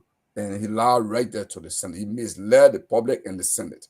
And I was so ashamed that a minister and a lawyer who has actually practiced labor law, he has come to that ministry so many times defending client, would lie in such a manner. It was so awful when I watched him. I think the seat was so hard for him. That's much I will say on this. But let me say this. Let me add something to my comment on this. The problem in Liberia, before I left the ministry, when Councillor Gongloe came to the ministry, he came and he said, why there are so many applications come here for accountant, because we got so many surplus accountant here, but the work permit is issued on annual basis, right? So some of the work permit were already issued, and you have to wait for it to expire before you renew it. So what he did then, he met the Chamber of Commerce, which at the Labor Ministry we talk about tripartite partner, right? The labor union, the business, and the government. So that's the tripartite partners there, 3 group working together. So he actually had a meeting with them. He said, if there's any profession that we shouldn't issue work permit in this country, is a accountant. There's so many accountant graduates in the country. We don't need to issue work permit for anyone come to work as an accountant. So that was his position. He spent, I think, a year and few months at the ministry, then he left government. So and he said, okay, to address this thing, he gave them time. He said, I'm signing this caveat that from this period to this period, I'm not going to give any work permit for anybody who is an accountant coming to Liberia. We have so many accounting graduates, but he did not stay there to enforce that he has to leave government. Here, what he did, he commissioned a study where I was part of that. In fact, we asked the International Labour Organization to check for work permit fee in our neighboring country, and they supplied us that. In Ghana, it's higher. In fact, in Nigeria, for foreigners to get work permit fee in Nigeria is more than $5,000. You pay and you don't even get it. So Liberia was $400 a pound, and we're the lowest in the region. That's why foreigners flocked to the place. Even Sierra Leone was higher than us. So Councillor Gongloe then said, listen, we will increase the work permit from $400 to $1,000. That was resisted by Jetty, Paul Seti, and the Lebanese community. They were using people around the president. I know some of their names. I don't want to call it. They were using some of the people around President Salih to get him to change his mind. And he said, I won't do that. I remember at one point, the president pushed her in front of one of his colleagues, friend, worked together before court. He said, oh, my man, by the woman government, if she want the people to have, he said, no, I won't do that. I'm not going to. The $1,000 will remain. Then if you read the Article 17, Regulations number 17, it's clearly stated there that when you issue the increment from 400 to 1,000, he said it will be reviewed after 2 years. At the end of 2 years, if there are more foreigners who apply, you will increase the work permit fee to a higher level, to a higher cost. Because his idea was we should make it difficult and expensive for foreigners to come to Liberia to work. That was his strategy. That Thank you. it should not be made for money raising for government, but we should make it difficult and unattractive for people to get a work permit. And that was his strategy. Point of inquiry, Jerome. Yes. Mr. Gongloe, thank you very much for that really comprehensive, briefing on the matter. In the write-up, it says that this minister, the Minister of Labor, has been the subject of several committee hearings, and I don't know whether he's defiant or whatever it is. Now, I mean, there is this communication from the rescue senator, Senator Dillon, for another hearing. I'd like to know if you are aware of any remedies that are available to the lawmakers, because apparently the committee hearings, they're done. Apparently that's all they can get out of him, conduct a hearing, and then what? What is the next level if you're aware of it? The Senate is a political theater. And second, a lot of the senators are rescue senators. But if they're in a serious battle and they're not politicizing and grandstanding and getting publicity here, they will actually move. Because you listen to John Kanga, he said they've been on over 4 months. So they will actually, you can take me to the Ministry of Labor today. You give me 1 day, the information is there. It's in the computer. You give me 3 hours, I will provide that information because it's there. It's on the computer, right? To say you can provide, the reason why you can provide a position for which the work permit has been issued, it will be shameful when those positions are released to the public. So, oh, you giving it for even janitors? It will be shameful. That is the reason, okay? So, and the senators, I have no doubt they know it. Because on the Ministry of Labor website, it said, if you listen to Senator Dopo said, but Mr. Minister, on your website, the information you said you don't have is stated on your website that when people are applying, they must state a position. In fact, what I developed that time and was approved by the minister was that you must submit your resume. You must submit your resume. And in fact, I will give information that I feel free to give this by myself. It was so tedious that there are 2 groups of prominent Indian business people in Liberia. They invited me to a house in Mamba Point, opposite the old American Embassy. I didn't even know their house there. But a Liberian. Kehleboe talking for 20 minutes now. Don't feel uneasy. I will say this. This is important. Say real quick so we'll go. They invited me to their house. Mr. Nangwe, you will not believe it. Offer me $50,000 put on the table. That they saw me as the Highlander in the ministry, because that was our other minister. That guy is a Highlander. And true, that was Highlander on this. So they offered me that. And I just told them, I said, will you do this to a minister in India? You call a minister to your house and offer them. I will report this information to the police in a heartbeat. The only reason why I'm giving second thought is the lady who brought me here works for you, and that lady is like a big sister to me. I don't want her to be part of the disgrace. Then she also lose her job with you. That is the only thing. But don't ever try me and I walk out. Okay? So they've always done this. The business community in Liberia find a way around it. So, Mr. Nangwe, in short, if I were a senator, I will hold a minister in contempt. And Thank you. Vote of no confidence in him. Thank you very much. George, we have here the duplicity and the chicanery that's going. Here is Darius Dillon in public say he concerned about the Liberian people, their job and selling job. Then goes on the class reloaded and lie on and defend this government. I mean, how crazy can this be? There's a man, on Front Page Africa, and during the hearing, he's masquerading as a champion of the people. Then goes on class reloaded and defend this government. Well, okay. When it comes to his senator, his Senate job, his oversight, I think you give him credit. He's doing it right. Now, on the other hand, if you try to defend the government for something that they are not doing, we can tackle him there. But like what Kehleboe was saying, on the issue about this Minister of Labor, I think I will commend Dillon for writing a pro tem to put this Minister of Labor to check. Okay, like it's clear that Kehleboe said that. You see it. I think I just posted in the chat room. In the law, it's clear that no permit should be issued to non-African alien to work in the informal sector. Additionally, no permit shall be issued to any alien to engage in any of the businesses set aside by law exclusively for Liberians. Now, this minister have given 8,000 permit at the rate of $1,000. How much dollar? $8 million, right? $8 million.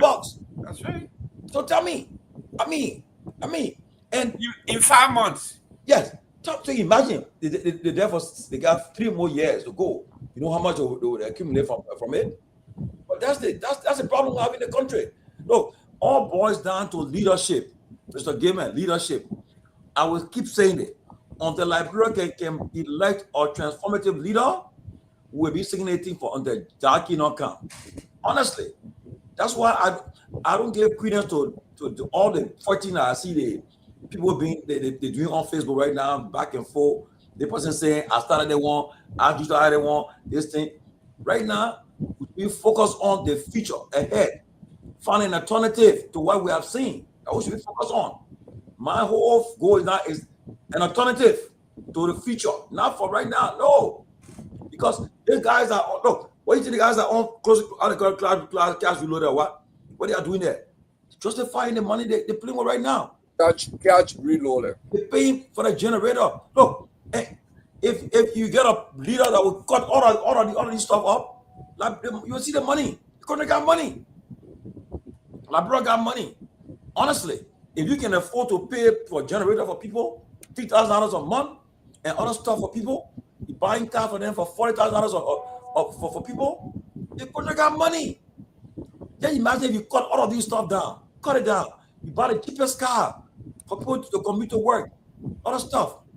You see what will happen? So the Minister of Labor, like Kehleboe Gongloe said, he lied on an oath, and they should have held him in contempt and sent him to jail for at least and pay the fine the government revenue. Put him into jail. A serious student will appoint to be who has slept in jail for one night. I wish I done to him for lying on an oath. You don't look when you take an oath, when you say you on an oath, you don't take it for a joke around here. You take it for a joke, you bear the consequence for that. So look, Mr. Gaiman, my fellow panelists, we are in a serious problem. Until we can get our act together and stop being divided ourselves, we'll just be in this thing for a long haul. Ladies and gentlemen, you heard from the chief. It's either now act, say something, do something, or count 2029 forever hold your peace. Welcome, Siliki. How you doing there, young man? Yeah, good, Mr. Gaiman. Good. We are talking about job. We are talking about basically for young folks like you.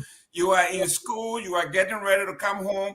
Hopefully, you can start a family. You will need a job. You will need some employment. You will need somewhere to start to build wealth. And at this point, from what we are saying, if you came today, your job has already been sold to somebody. So here you are. What good is your degree? All the degrees we are putting up, and they're selling your position to other folks. Well, again, good evening. But I just wanted to make a quick correction that you say you are getting ready to come on. I'm not thinking about going back to Liberia anytime soon. So I just wanted to make that clarity. Wow. After my bachelor's, I intend to seek another opportunity, not going back to Liberia, because there is no competition there, Mr. Gaiman. I've been following the conversation. You're not going to help. You won't help the ANC guy elected in the office. I think I can do that for anywhere. Anywhere? No, my man. You stay down. It won't happen. No, I disagree though. No, Siliki, I think it's important that these young men, you can't give what you don't have. It's important that these young men, after they graduated, they invested so much money. It's important that they focus on securing financial stability for themselves, finding opportunity for themselves before they return to Liberia to go fight for electing a politician that the masses may not even want. So I agree with Siliki.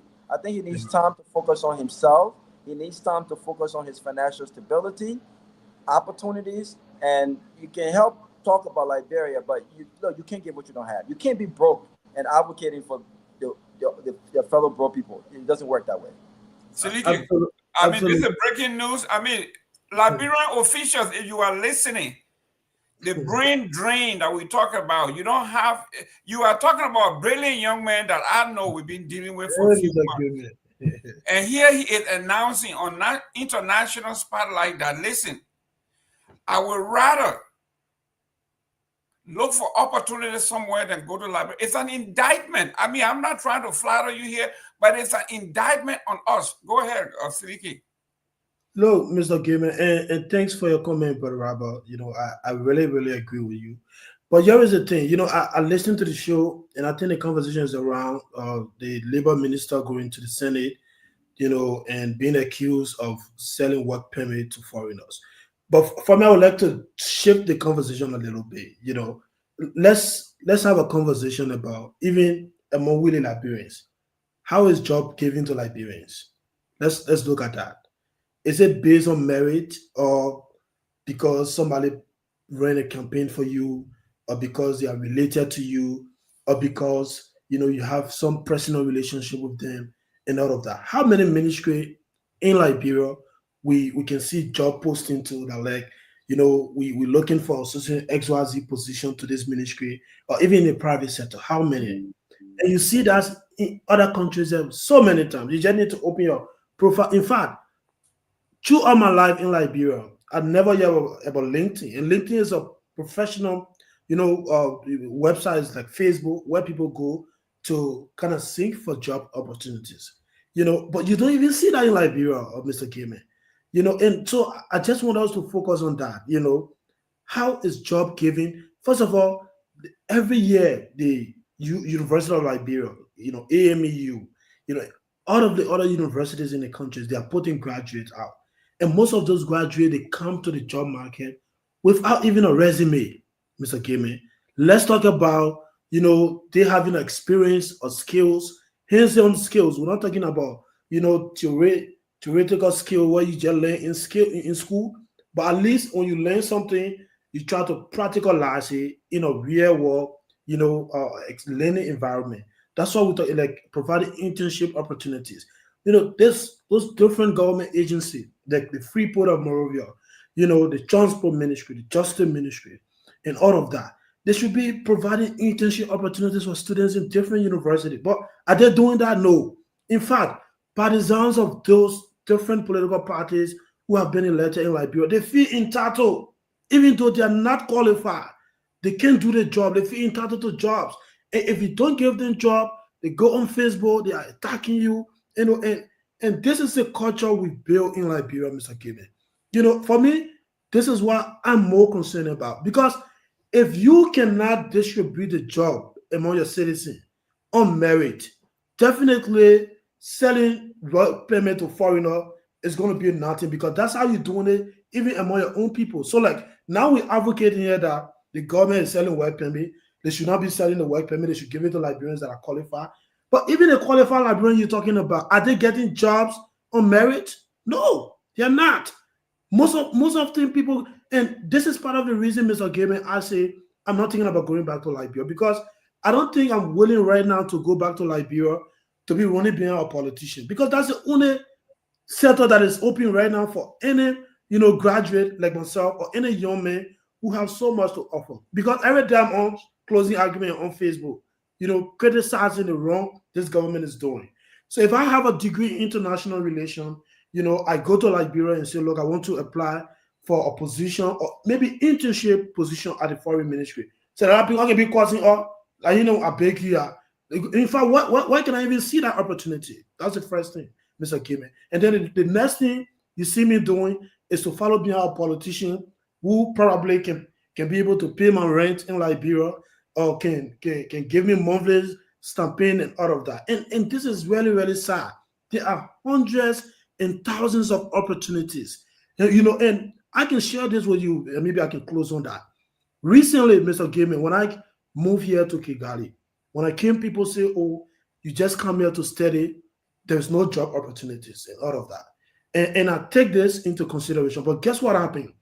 I had a friend of mine who was also a student here, but this guy would get internship opportunities, remote jobs as a freelancer, and freelancer are people who work online on a contract basis. And this guy will be doing those, and I asked him, how do you get those things? And people say, there's no job. He's a Liberian, by the way, Mr. Gibbon. And he told me, look, just get into different extra learning activity and get yourself some skills. And I tried to do that. And what happened, there's this company in the US called Extend. So what they do, They provide learning opportunities for students all around the world to connect them with companies in the US to work on real world projects. And then at the end of the externship, they give you a stamping. And I took advantage of that. I applied for some of the externship. Got rejected twice.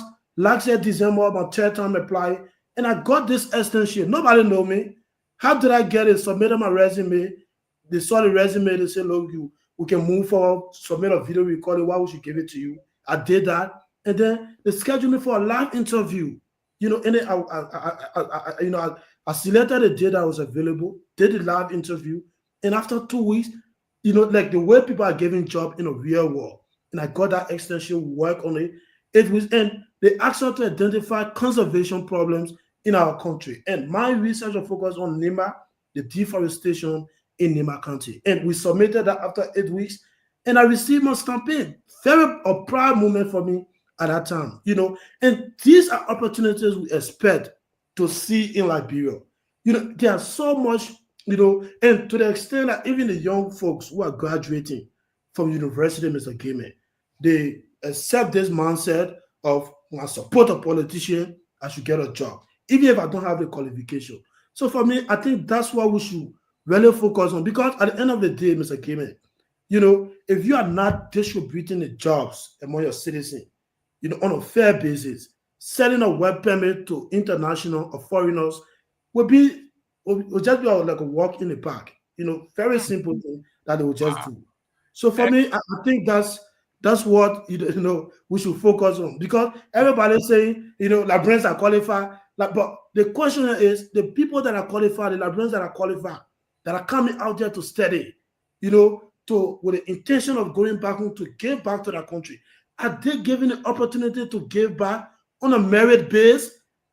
That's the question we should be asking. How many people, in fact, to the extent that Liberia, you just go to school to get a degree and say, I'm going, give me employment because I get a degree. And this is not how people are giving job. You are giving job because you have a resume and a skill and experience. Even now, as an entry-level professional, Mr. Game, they are looking for certain kind of experience. They don't just look at you because you get a degree. Because you get a degree, you can defend your degree. Anybody can get a degree, you can. Said whether you get a degree in the UK, in America, online. Everything is possible. Thank you. Can I just get 3 seconds? Yeah, go ahead. Yeah, Siddiqui, thank you very much. You make a compelling case for doing what you're doing and probably deciding not to go back home yet. I'll urge you as a young brother who I know you. I watched you here make your case. Listen to you. You make a very, very good advocate for why there should be change happening in our country. So you just have to balance it out.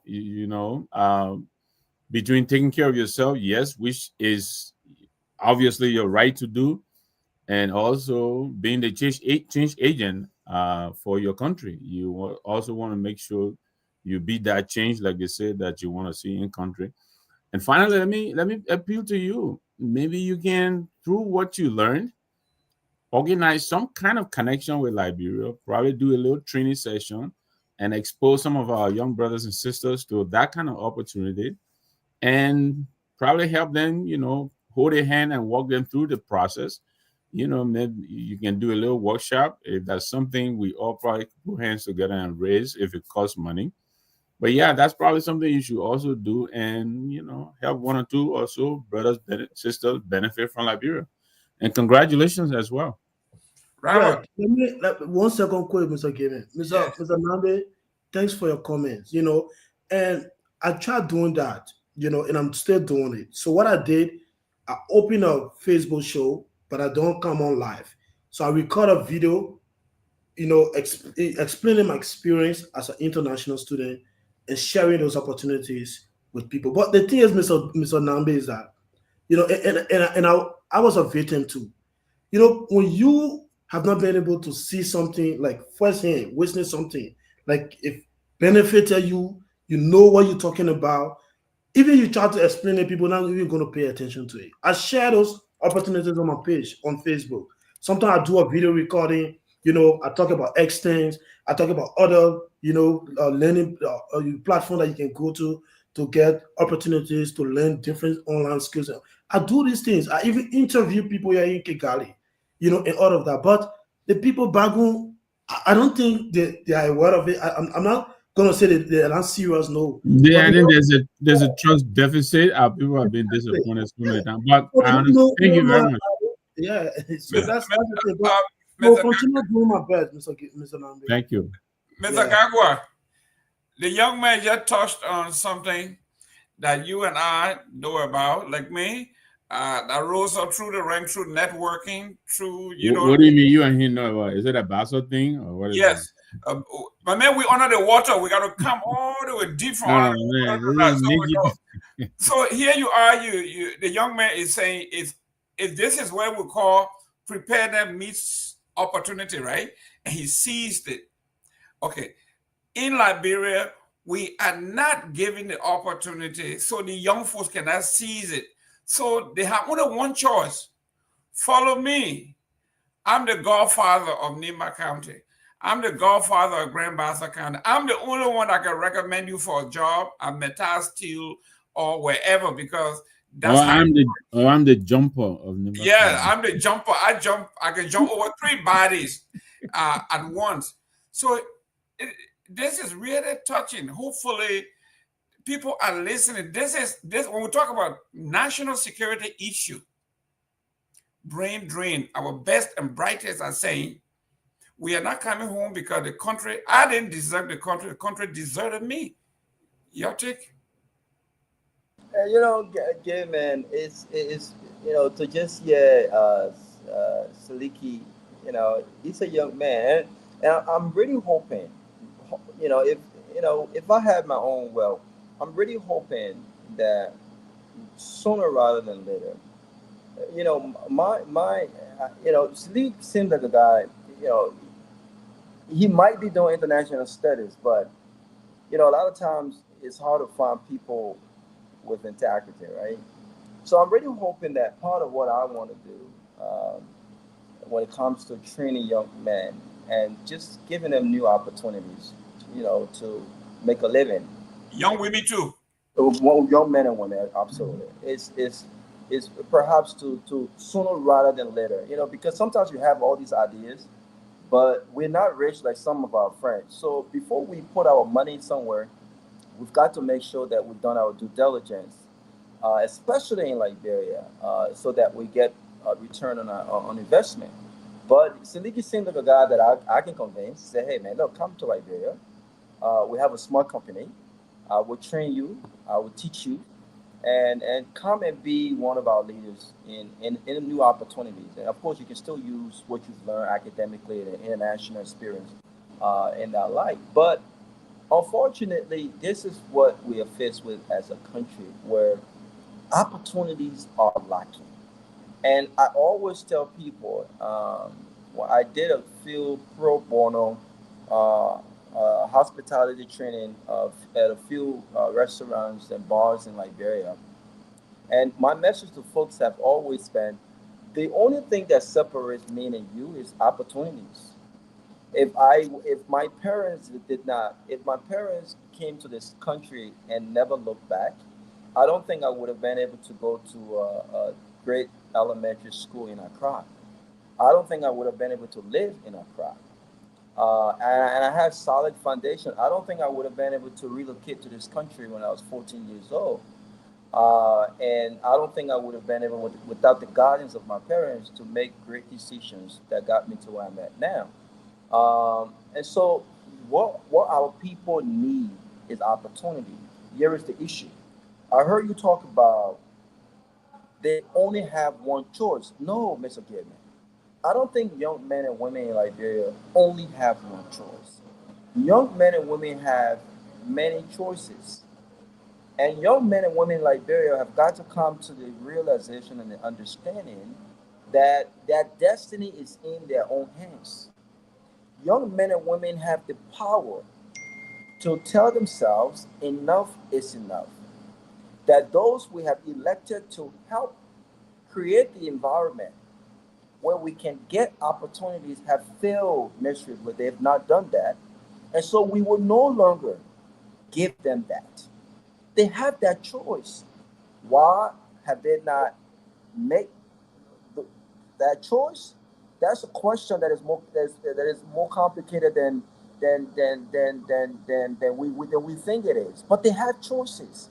They can decide come 2029, because this is when they're given the opportunity to start the process of changing the trajectory.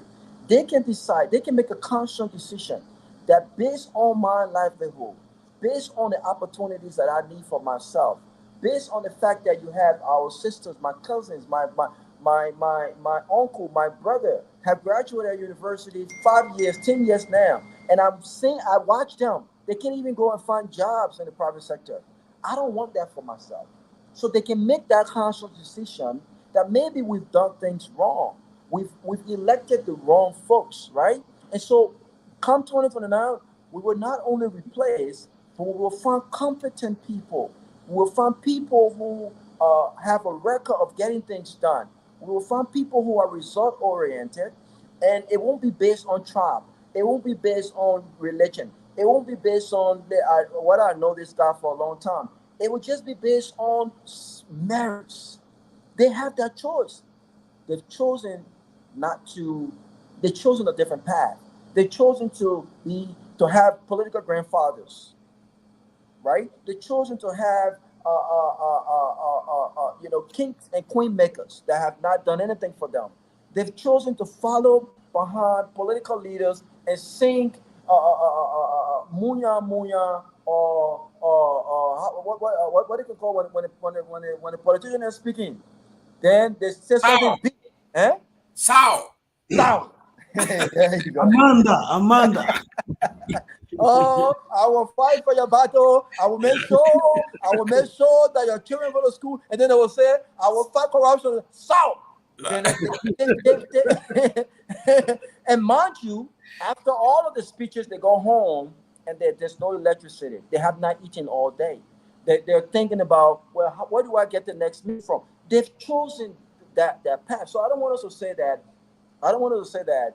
they only have one choice. There are many choices they have, but they've got to be able to make the right choice for themselves. Lastly, you do not listen. Work permit, the work permit has strict regulations. And what I do know for a fact is that, and maybe it's a number, you guys are the elders here, you cannot simply buy your way to legal employment.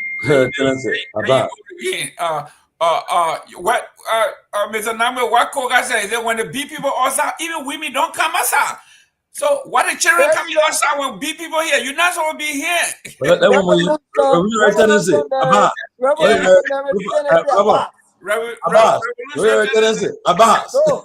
before they say Abbas, there's something the leader have to say. The leader have to say something, and then there's a response. That's Abbas. right. That's right. So it's very creative. Why their friends, why there's other students in other country and progressing?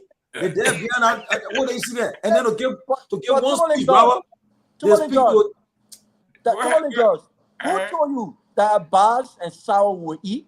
That's what Abbas and Sawa done. What Abbas and Sawa you will eat? I mean, what do you see there?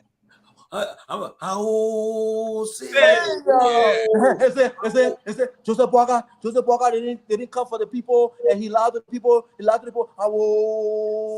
revolution never did it. I don't know how he did it. I mean, you know, gentlemen, look what Robert is saying. Look, the last couple of weeks, right? Every time you go on social media, some young person is graduating. You feel so good about that. Look, you see that and you think about your country. It can hurt me. It pains me that there's somebody said the other day, look, we're just blessed to be on this, find ourselves on this side where our children, look, I mean, you like I was telling my daughters, I said, so you guys will come. He said, Daddy, Liberia. I mean, he said, Daddy, we watch, and what they can do, they get their cousins, right? They're in a chat room with a cousin that are in Liberia too, or can communicate. And when they see the cousin going through, they discourage them. I said, we're not gonna do it, but again, and then mind you, People that go on Facebook and insult you, right? They will cuss you up. Say, look at that one here, look at that one. When you go on a page, when you profile them, say, look at that one here. They may cussing me, but yet and still, I mean, they gave someone a small deck somewhere to one ministry there, and you think you get a job now. So you crazy now, you're cussing me. But tomorrow now, that reason why I don't understand. When you go to Liberia, there are bosses there. Oh, my man, you intern, they hook up. Then when they see your boss, they say, oh, that 20 job there, that got it. But if you cussing me, your boss is there, you see that problem money facing. And they don't understand what we're trying to do. Because all of you guys on the platform here, you guys, especially in America, you got safety nets, you got social security, you got money that you when you retire, you got money for the rest of your life. You get life insurance, everything you got it. Your kids are made. In fact, your children under the reach 21, right? So something happens to you right now, the government will pay them until I think you reach 21 year old. Something or if you marry, your wife will do unless she remarry. So but you got safety nets to protect you, but yet they don't understand. Yeah, but you're going too far. Someone was talking about yesterday was talking about how folks are taking home $60-some after taxes. Listen, a shot of Blanton's, and Mr. Num, a shot of Blanton's, and I love good bourbon and whiskey. A shot of Blanton is $84, and it depends where you're getting it from. If you came to the JW Marriott, my previous property, it's $94 per shot, and when you add the big cube ice, we upcharge you another $5. That's $90-some plus taxes. Folks are literally spending and taking a shot in less than 30 seconds, a shot of what people are taking home on a monthly basis. I say that to say we are backwards in Liberia. Our people are losing so much on what life has to offer to the point where they got to wake up themselves. And people, you talk about Dylan. Dylan is caught in between a hard place, right? I mean, when you hear Dylan on the Cash Reloaded, I see a guy who is in campaign mode, and he's conflicted on many levels. He's not the same person when he's on the Senate floor. So this is why I said yesterday, you can perhaps convince Dylan on certain things, but I think he's compromised because he's put himself on the line for this government. But do you not think that Dylan knows within that this government has failed its people miserably? Do you not think he knows that? If this government has not failed its people, let me tell you something. The recruitment process at Dylan's what's his name? Rehabilitation center would not be as high as it is now. I'm telling you, would not be as high as it is now because a lot of these people who have fallen back on drugs, right, and have taken drugs as a form of therapy, they've done so because they are hopeless, they are helpless. There is no other form for them. A lot of these guys are ex-combatants. What have we done as a government to rehabilitate them? Not only rehabilitate them, but to give them opportunity. So when you start talking about selling work permit, we know what this is about. You don't even have job. You don't have a private sector. The highest employer in the country is government. So what work permit are you selling? You can't buy your way to legal, obtaining legal work permit. And I think what they're doing to some extent could be unconstitutional. But again, there are many things that we do unconstitutional in Liberia, and we don't take into consideration legal ramification. And I'm not surprised about this one. And these are the same people who said, gay men. These are the same people who attempted to restrict natural-born Liberians. They can't run for certain office, but they can't do this. They can't do this. You cannot do that to a natural-born Liberian citizen. If my neighbor's screen is buried in Liberia, I have similar rights without any restriction, just as you do. Oh, okay, guys. Let's. Mr. Give me quickly, Robert, just something, right? Yeah. Look, I plan to have this conversation with Dylan, but he and I, we talk a lot. And on a serious note, Dylan shouldn't be on class video there. First of all, you're a senator. You shouldn't. Number two, your party came on and said you're in opposition. You're opposition. You are a member of the opposition community. Besides that, You should be you are there to do check and balance on the administration. So you can't become conflicted if you are part of a propaganda platform that propagating the government and whatever the gains or whatever they're doing. You cannot do that. Then because it'll come out to haunt you tomorrow. Why this something's not happening? How will you criticize this government that you want to be the moral voice there? How will you criticize this government when we should be doing oversight on the very people? You shouldn't be on our platform. And I plan to tell him. I said, look, you shouldn't be on this platform. We're not in election time. You're not campaign time. I know you vote up, you help to put the government to power, but yet and still now take a different step. Okay, you want to put that in check. Okay, because if corporate crowd come on our platform now, you can't be trying to defend that the money we're generating, we put in government revenue, we're doing X, Y, Z. How will you account on him? So I don't think as a lawmaker you should be on our platform. No. But no, I disagree with you. I disagree with you, Mr. Tomalin George. This is the man who served as the judge, the juror, and the executioner. This man was nominating folks, preparing them, confirming them, defending them. This is the same man, and I'm telling you, the man is conflicted. He has no principle. How can this man recommend his sister-in-law, defended her, then confirm her? I mean, how can a human being? How can somebody? But I think the case you're making is a strong case. I think the case you're making.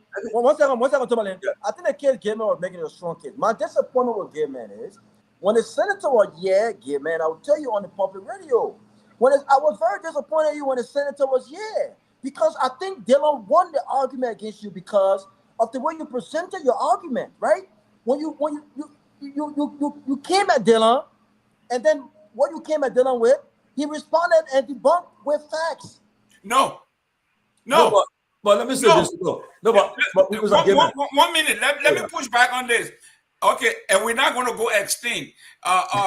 Jovan Jara, we're not going to disappear, so you can forget it. Robert Garguah, the ignorance of the senator, right? Because senator knows that most of the people that were listening do not understand how the process works. I have been on Capitol for so many times, for so long, maybe longer than he has ever known about politics. He's an older guy, I know this. First of all, he said that the confirmation took 4 months. There's nowhere in the world that a confirmation takes 4 months. And I wanted you to know, because what I was trying to do, and most people didn't get it, was confirmation does not. What takes long is the hearing process. Where you do investigation, you take testimony. The confirmation process is the last 10-20 minutes where people cast their vote. Darrell Dillon knows that. This is what I was trying to tell the folks. This man doesn't know what he's talking about. Confirmation does not take months. It is the hearing, so he's splitting hair.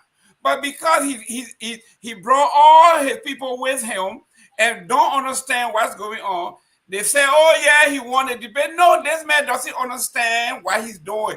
Confirmation doesn't take that long. It is the hearing process. Gayman, I want to make comments. Mr. Gayman, on a serious note, right? Confirmation can be held by a senator can hold a confirmation up. They can do that, though. It happens. Okay? You can put I think you saw one guy they called. Not in Liberia. They don't put it here. Yeah, you can filibuster. You can do that. You can do it. You can put your hold a confirmation up. But back to Dylan, right? I will say this. Take it up. I mean, say what you want to say about Dylan. When it comes to somebody who I noticed, when it comes to the oversight business, Dylan perform. He performed. He's one of the best. I will tell you that. He knows how to grill the people and put them. The problem that you guys said, no, issue. No, I disagree with you. That's not true. No, I will defend Dylan on the issue. It's a facade. No, when it comes to when people go before Dylan, I see it. I saw it did the foreign minister, how he grilled her, how he committed. She had all deputies for her, the pastor boss and all that. Then he voted for her. So what difference does it make? No, but the idea. Even when it comes to the aviation part, when the RIA management team were there, they don't have private quality for them to be dismissed. Honestly, look, when it comes to that, How many senators you see really can really grow that official when it comes before that? You say, oh, that grow this person. That's the person no tax. When it comes to that, he don't play with that on that stuff there. But just that I will say again, his presence on the class below there is conflicted. He should not even be there as a sitting lawmaker. You shouldn't be on our platform. No, I will tell you. I said, they don't. Okay, I think Robert, Tomalin, and Guar have gone back and forth on some issues that I want to make comment on. Let me begin with the latest. Dylan being on the class reloaded, like others have said, for me, I'm not surprised by that. I think it is consistent with what I know to be truth. The truth in Liberia is that we have a leadership crisis. Like Robert was saying, that Liberia is backward. Liberia is really not backward. We can take the other side and argue and counter argue this. Liberia is really not backward. What we have, our leaders are backward. Our leaders are backward thinking. They lack vision. So it doesn't make the country and the citizen backward, but the people who lead in there have no ideas on how to improve their livelihood and how to improve the country. So it doesn't make the entire country like or backward. I mean, we can argue this. It could be semantics and what have you, but we can argue this. So, and consistent with my belief that the country is not backward, but we got backward leaders. See what has happened on the class reloaded. The reason why the guys are there, I agree that the guys are conflicted, or Dylan is conflicted on that. But here is the issue here. These are public officials, and the press is supposed to mirror them. Because the press is a mirror of the society. They're supposed to look, they sort of see themselves through the media. But they have become the media, and to mirror themselves. See how conflicted is that? And what they're doing, I wish that some of the young folks who follow them could see through the simplicity of what they're doing here. Instead of them maybe paying money or giving data to some of the young people who have been saying Zeko behind them to say, okay, y'all should go now and manage your class reloaded. Some people call it cash reloaded. To go and manage it, they themselves are doing it. So it's like they're paying the money to themselves, they're buying the scratch card for themselves instead of giving it to the young people who have been following them.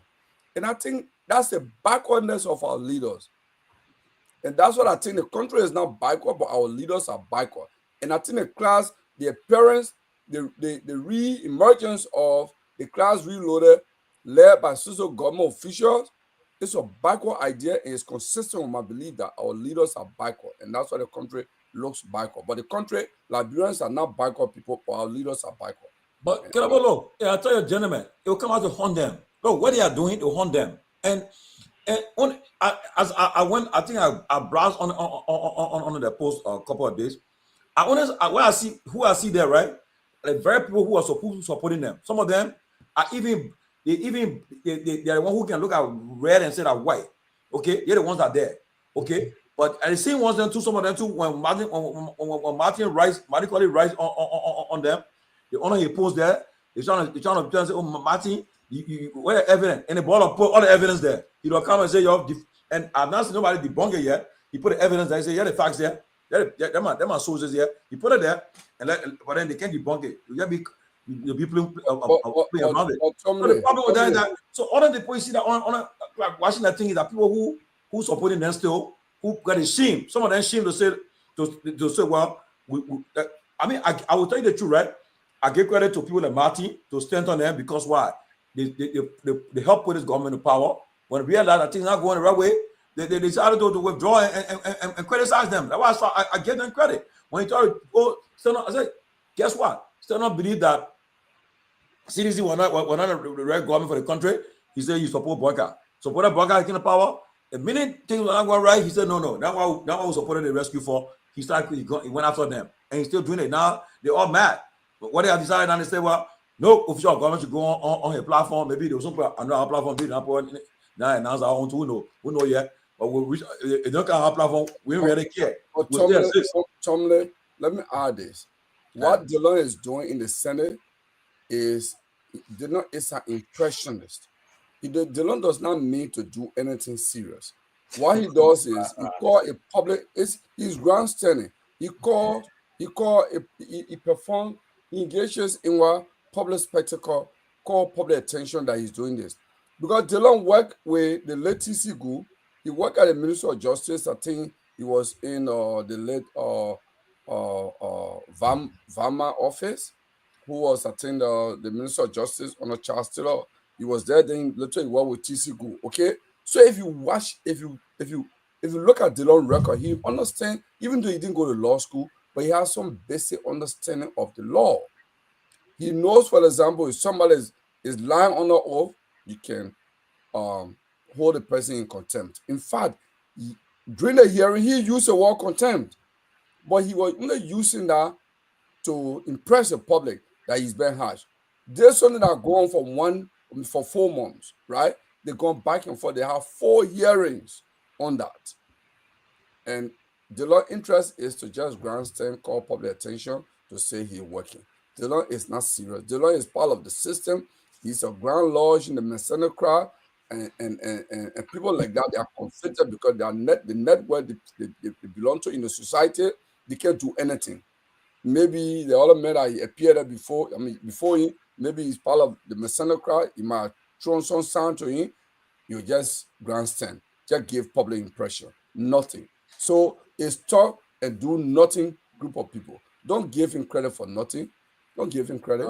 I mean, honestly, note, yeah, you can say what you say about Dylan, but at least I see they don't hold him official accountable. I see him do it. I see anybody in contempt. I see led the Senate to hold anybody in contempt. Well, that's another discussion about this. I see them. No. But every time, how can you hold somebody accountable? Then you vote for that person. You say the person, then you confirm the person. No, but I mean, but honestly, I know. Okay, you saw here in America here. All Trump when he wanted to be in office, somebody will not qualify, incompetent, but you saw what he did. He made sure his senators made sure they were confirmed. You saw it. The one with the defense minister that that broke that tie. Yeah, so they ran the rescue campaign. They won the election. Now, do you think they don't know? They know that they're not performing well. But it will come. But my point is. So that's why he's grandstanding. But my point is, the fact that he's on a platform to do what the guys are doing, he backs himself.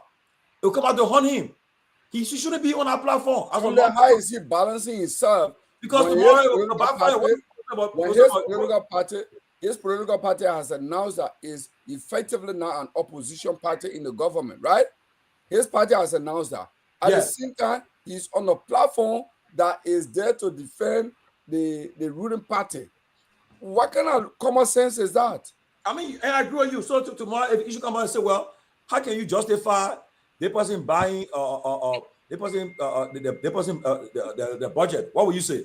What can he say? They say, oh, because all the guys on our platform, all of them, still they play with money now. They get questionable benefits they're getting right now. And then one thing I left you're not just jockey Mariah, let him land. I left my sister Mariah. She'll remind them all the things they're right about CDC. Mariah will remind them. She put on say, 2019, now y'all said about CDC, but generator business. 2020, y'all said about CDC. She'll remind them. And then when she put it there, they can run for our post because they have no answer for it. Because everything they said, that's what they do right now. Talk about, they're traveling. But yet and still now, they're all enjoying it now. They can't talk about it. Okay? But so that's what I say. For me, I like to be honest with people. I'll tell Dylan, look, you're present on that. And I see somebody wrote and say, people, because who the hell am I afraid because the class below that back on stage? Who's supporting that? Now the same tax money that you're paying is supporting number one, number two. There's still supporters there. So I can tell you, by the time 2026 comes, when they found that thing not going right, the very people that on that platform that on the platform defending them, praising them, they will start going living from there. I saw most of them who were on Spoon when Clive really came up. They said, "Oh yeah, thank God for our platform now." I mean, they like brand post when they play with their own future. You are supporting the people. Your own Spoon recently supporting Spoon platform now. The platform has re-established. So you trashing Spoon and say Spoon that propaganda, but you forget about your own self. But no, we come and hunt them because guess what? It's not you against the world. The world. What happened? We against the world. What happening right now? You're against the Liberian people. You're few. And that group you cannot survive. You cannot win election with that kind of number. No, it's not possible. The opposition just play the game the right way. It will be a one-round victory come 2029. What I'm hearing, what I'm gathering, Mr. J Man, is that the cash reloaded, as my sister Mawara would call them, had to congregate because the initial strategy has not worked out. The initial strategy was there was no need for the cash reloaded after the election because that particular segment was to propagate what the CDC government was not doing right, and what the Unity Party would do right, and they succeeded in doing so, and they also succeeded in having the support of Spoon TV. Right now, Spoon TV support for the government has declined. Instead of Spoon, right, speaking highly of the government's success and talking about what the government is doing right and how this government has done better than George Weah administration, they've changed that narrative. In fact, Stanton started attacking Joseph Boycott and, in his words, holding him accountable. This is what caused this whole thing about the cash reloaded returning. Because I can tell you this, they understood that they came to power based on propaganda. They understood that they came to power based on lies. And when Spoon TV no longer gave them the public support to continue their lies, they said, you know what? We have to come back. But you do not need Dylan to just not be on the show because his party has publicly announced that they're opposition to the Unity Party. I don't agree. In an opposition is just in words.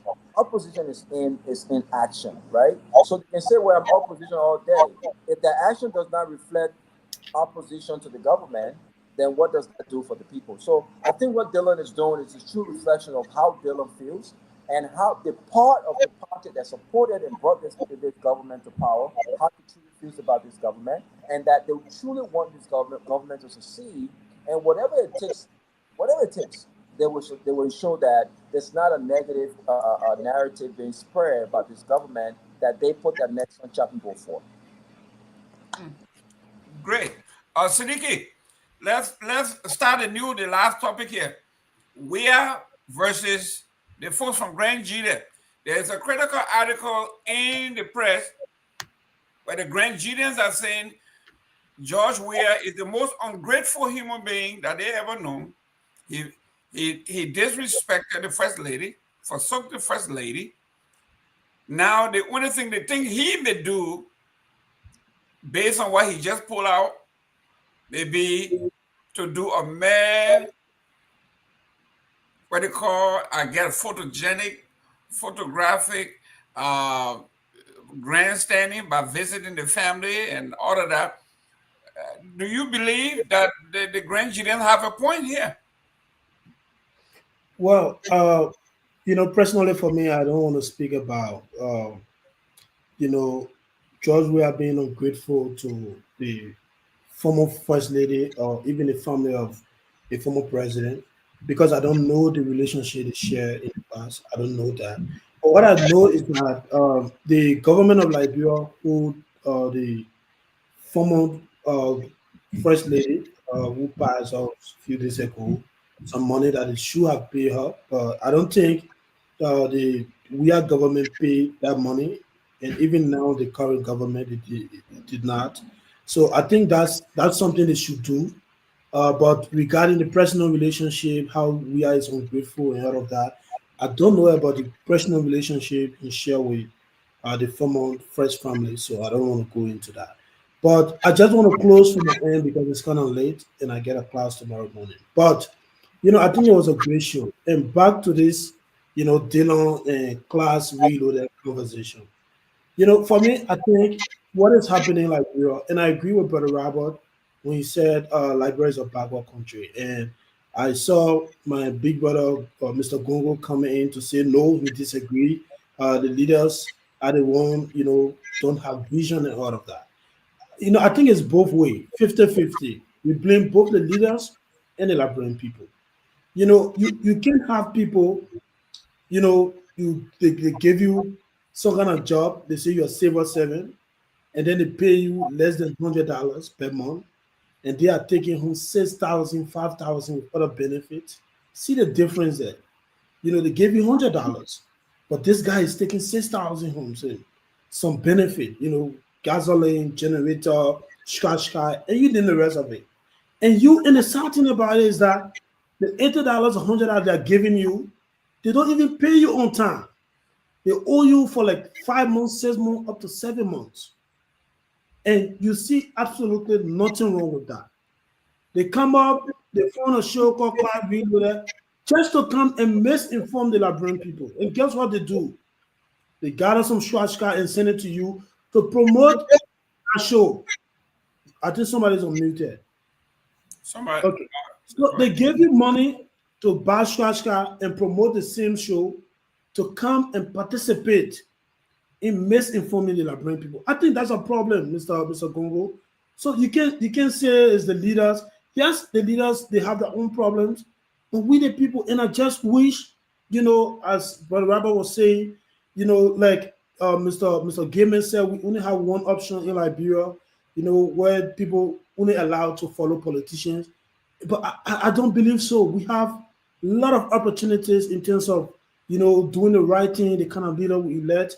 But the people have not been able to, I don't know, for whatever reason, I don't know, because of the political class, because it benefit the way the country is. And so they're really fighting back to keep the status quo, the way it is today. I don't know, whatever it is. But I wish one day, because this whole class reloaded. And for Dillon is a scammer. Let nobody lie to you, Brother Tomalin. Dillon will come and say something on the Senate floor, but it's not coming from Dillon's heart. Dillon understands Liberian politics very well. Part of the people who supported Dillon, they are on block list today on WhatsApp, apart from the Pressman friends. And do you know why? Because Dillon started doing things that contradict what he's saying he were. And those people try to checkmate him. Dillon block all those people there on WhatsApp. No, someone causing a man, disrespect for the man. My man, wait, you disrespect me, I'll block you. Where are you? Wait, no, it's not disrespect. You're crazy, but don't insult me. No. People, I know some of those people, they never insulted Dillon. For example, Imaya Yato. Imaya Yato was the chairman of Dillon fundraiser in the diaspora. This guy led a project. Yato right now. You see, so I don't believe Imaya Yato will insult anybody. I don't believe that.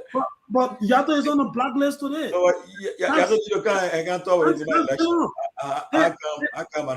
What caused the let me close on the Brother Tomalin. If you are saying people are disrespecting you, and the same people who disrespect you talk about money you don't even give them any accountability about how you use that money. Because I can tell you this, Dillon campaign 2020, I served as a pool washer in District 2. We did it free. 5 cents and not pay us. And there were hundreds of Liberians who volunteered to be a pool washer. And a lot of people raised money for that. But Dillon didn't spend the kind of money that the people were able to spend. What people expected from Dillon was to come and give, a comprehensive report of the money he raised. He didn't do that. Dillon, in the COP, Dillon used some of the young guys there, and one of them today, only one person benefited from him. Lasana Kennedy, who in the office. He used those guys that took like mothers, call it to the house. They were brushing Dillon every Saturday. Dillon promised those guys a scholarship to come to Rwanda. I'm telling you, up to tomorrow. It's just saying what evidence, but my point here. I'm telling you, you see me from you, Sidiki. You see me, Sidiki. Yeah, but I think I was just closing. It was a great show. I'll be watching in a bar, but Dillon is a scam. You can't take that. I have problem with Dillon. Gentlemen, me from my problem with Dillon, right? The Basel connection here. I'll tell you this. Tell me the Basel connection. No, but Gilman, I believe in the CPP. I was, even though I wasn't like because when you're on a platform and you want to be appear objective, you cannot take one side easily. So you gotta try to make yourself independent, like in that manner. But I was my favor was the CPP. I thought that CPP were the best for Liberia for 20 who are being elected. I was being happy. I thought CPP I hope in CPP.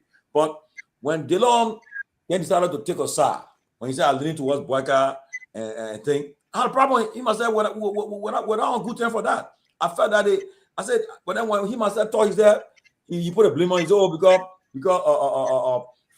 communists decided to support Musa. No, they were all in a organization. Musa was chairman of the Liberia Party.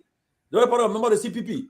So you expect for him to the party took a decision, say, well, they will remain a CPP. They wanted to go, but you wanted to go different route. So I have a problem with that. I believe that they all have to honor the CPP.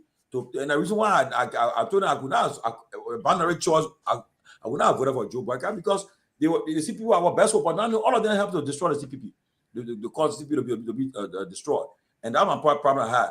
But honestly, I think they don't. That program he's doing in Liberia is good. I watched the whole video by it. They get drunk people from the street. I mean, that's what is commendable. He doing it for most of the things he's doing coming from his pocket too. You know, like people say, "Oh, they don't father and promise." No, the money promise the poor that way he's running that place with.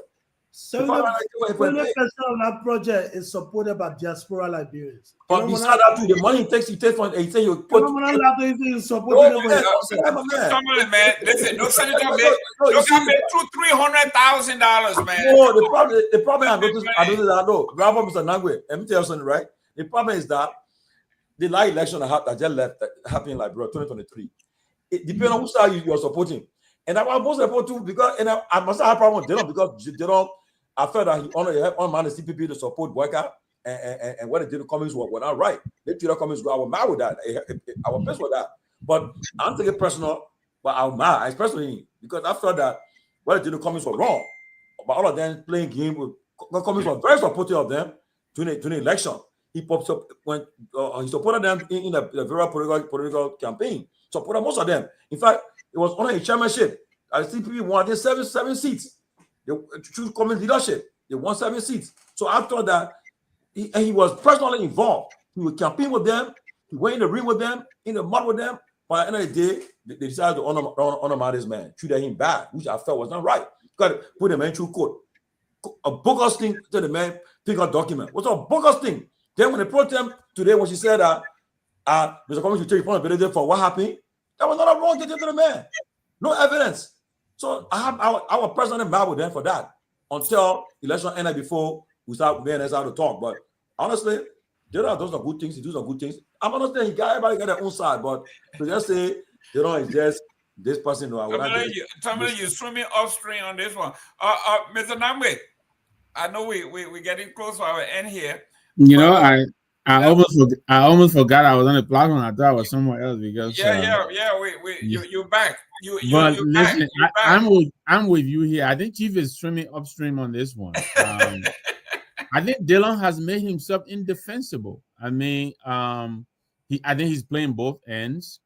We all know through the CPP he played a long game. He knew exactly he was going for Boyka because of what is happening now, and I think this is what he was looking for. So now he's in there. You know, he was all in. We all know that the president had outsourced, the nomination process to he and the president pro tem. So they were the one vetting people, as you indicated earlier, Jerome, and confirming them at the same time. All of that time, he wasn't saying anything. But now he's looking down 2029, and he knows this government is slipping really badly. All of a sudden, he's a part of the opposition. But how is he a part of the opposition when he's still a rescue senator? It doesn't make any sense. And I agree with you, at least on this one. I think he's hurting himself by associating himself with the crew on the other platform. I think it will come back to haunt him, because what he's doing is he's putting himself in bad company. I think that group is a very bad bunch, and I think they themselves, they know they're not going to go too far. But coming back to President Weah and the former first lady, I agree. I think President Weah, he and President Doe They had a mutual, and I'm sure Tomalin knows all about this because he was much closer. But I think they mutually benefited each other, and I think President Weah really helped to bring he and Salisa, and the rest of the other guys up. And I mean, yeah, though he was President Weah was variously referred to as President Doe's son, and so yes, the first lady, she went to the ECOWAS code before his term, but then when she was awarded the settlement, I think some 18 million or whatever it is. Yeah, it's not clear exactly what President Weah did when he came in to come to this woman's aid. And I think she experienced a lot of difficult times from, I listen to her every now and then. We all know her situation on the academic scale, with her, but she held her own. But I think she really needed help, and I'm not sure if much of that came from President Weah. And so, going now to try to, identify, I don't really know whether, it makes any sense at all. But again, that's President Weah for you, but like I said last night, and I will say again, in many ways, I'm happy, that she's gone to, I never met her. I don't know her from anywhere, but the fact that she was, former First Lady of the Republic of Liberia, I think she deserves some dignity, which I don't think she got much when she was alive. So now that she's gone, may her soul rest in peace. I hope she'll be giving a dignified, state burial. I think we are concluding. I believe that's going to be my last input for the night. Thank you all very much for the show. I think we had a good time. Great. Let's close on this. Honorable George. No, I'll let George close out. Let me go to Gongloe. This is 2 minutes now. Former Senator of Maryland County John Balu has been nominated by President Joseph Boakai as ambassador designate to the Republic of Nigeria. Mr. Gongloe, you would never get a job because you don't sing praises. John Balu is now the ambassador, Liberia's ambassador to Nigeria. What says D? In fact, he sued people now for using the word. What the word he said for the people, he said that word. We the people. We the people. He said he has incorporated and trademarked we the people. Nobody should use that word because it belongs to him. John Balu has been designated as ambassador designate Republic of Nigeria. Well, I mean, what else do you expect me to say? I mean, he's a Liberian, he's a UPist, he's a member of the Unity Party, and so for me, that's his government. And he and Boakai then worked with Elam Johnson Sali. He was an executive committee member of the Unity Party. So for me, I have no comment. As long as he goes there and serves his country well, that's fine. I'm okay with it. I don't have issue with it. The man has to work and he has to live. Robert Garguah, there are many young folks, talented folks. One thing the guy told me today, he says, Joseph Boakai, you can curse him all you want. He won't do anything to you. But when you praise him, you're on your way somewhere. John Balu did it to the zenith. And now he's being rewarded, and everybody else say, you know what? Let me go to the class reloader and praise these guys because, hey, you can't beat them, you join them, you praise, sing. He's not, listen, man, John Balu was the #1 choir director when you talk about praise singing here.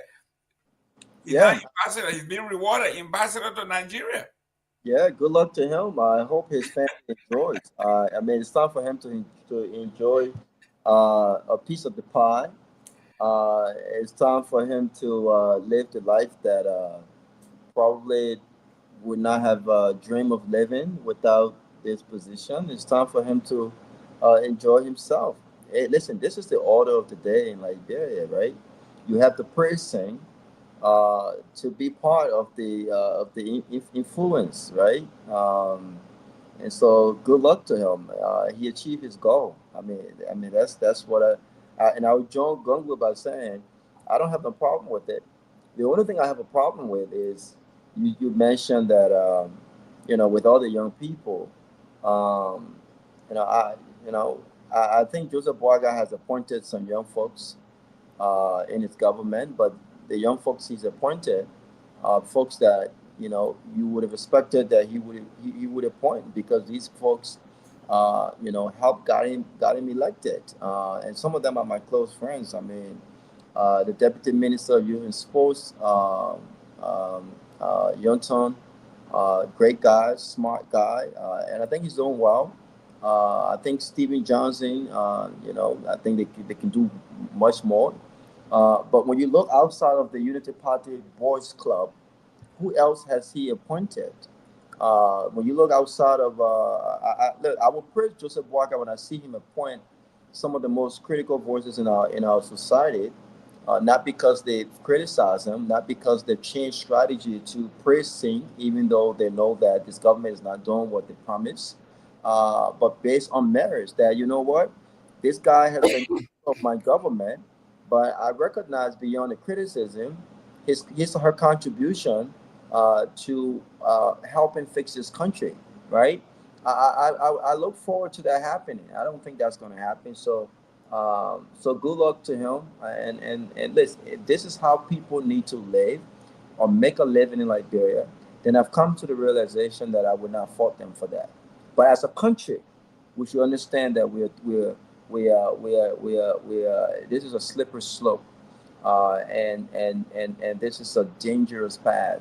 This is a dangerous standard that we're setting when it comes to government appointees and government appointments. But it's a great show, awesome show, always good to be on. What is the process for tomorrow, Tomalin? I think there's a one-on-one with Heron Costa. What is that? What does that process look like for tomorrow? Is it still in works? Is it still happening tomorrow? You're muted. I think it's not for special people. Don't use that word, man. Huh? What's the format? What's the format tomorrow? What's the format like? What's that appearing tomorrow? Or one-on-one? One-on-one. Yeah. But I don't know. Maybe it will change in the morning. I don't know. But we're still talking behind the scene by it. But we'll talk with Image. I don't know. But I will let you know by tomorrow. I'll have a definite on yet. So when you say one-on-one, is it like you and him? Yeah, initially it was a weekend or plan for the weekend. A weekend, well, we don't want a weekend, but then I think due to scheduling, it went to Friday. But okay. I will know by tomorrow before 12 noon. I will know exactly where we are. I'll leave it put in the chat room. Okay, great. So the idea is to do the one-on-one. Then we come in for the post analysis. I was say, Kehleboe, it was scheduled for the weekend first because we don't do show on the weekend. But then we're scheduling by the Friday. So tomorrow by 12 noon, I will know exactly what the format will be. Okay. Tomalin, it still does not answer. Hey man, my man, Kehleboe, you can't waste our time here. You are not listening. I'm not gonna go that route with you, my man. Other times, I'm asking you, when you do the one-on-one, Kehleboe, I would know by 12 noon. I will know. I'm not saying when you're doing it. If you're I will know by 12. I'll tell you by 12 noon for analysis. My brother, what I'm saying is you can't confirm right now. I'm asking a generic question here. No, but I said I will not because I will answer that question because that's the one-on-one on Sunday. Are we allowed to come in for post analysis? Schedule for one-on-one a weekend, okay? Yeah, but more than likely, yeah, because just 2 hours, yeah, more than likely. 2 hours, Kehleboe. So then we come in for post analysis. Kehleboe, I would know about everything. Listen, guys. Listen, man, Jerome. Let me change the topic. I want to give a shout out to Jerome. I want to give a shout out to Jerome who wish all of us extinct so that Liberia can be a better country.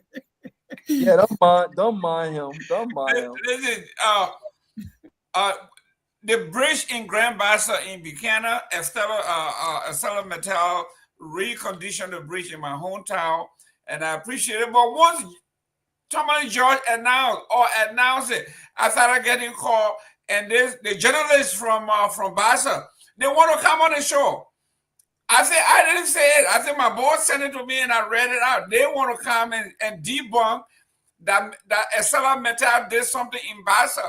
So I told the guy the CEO of Liberia TV, he wants to come. He wrote something, and I told him no problem. You know, the platform is good. The concession guys then lucky that you had a president that don't take all that crap they're doing. All the guys they settle for little or nothing. Because and mind you, Kehleboe should be, you should, when government, you know, Robert, you guys know that when people do concession agreements, they put it there, they have social corporate responsibility, right? Things they do for the community. They don't do it.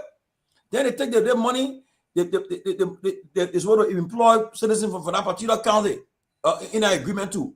And taxes too, that revenue that generated should go to the county too. But guess what? The legislative caucus then come and take that money and that's what they play with. And they say nothing. But the citizen then, oh my God, Liberia, until we get our right president who will take all concession agreement, I want to revisit it and put them in check. But and Joseph Boyka said he was going to do all that.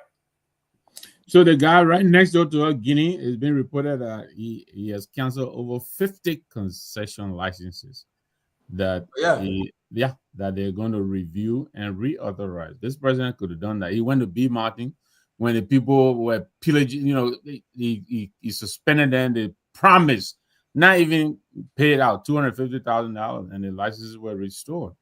So, you know, the thing here we inside for the next, 4 or so years. That's 3.5 years. I would never achieve to announce who you will be supporting, you know, for this coming election. Look, a lot of things we are working behind the scene with a lot of stuff going on, and so by the time, but I can tell you though, when the time comes, we will definitely will be clear. No, absolutely.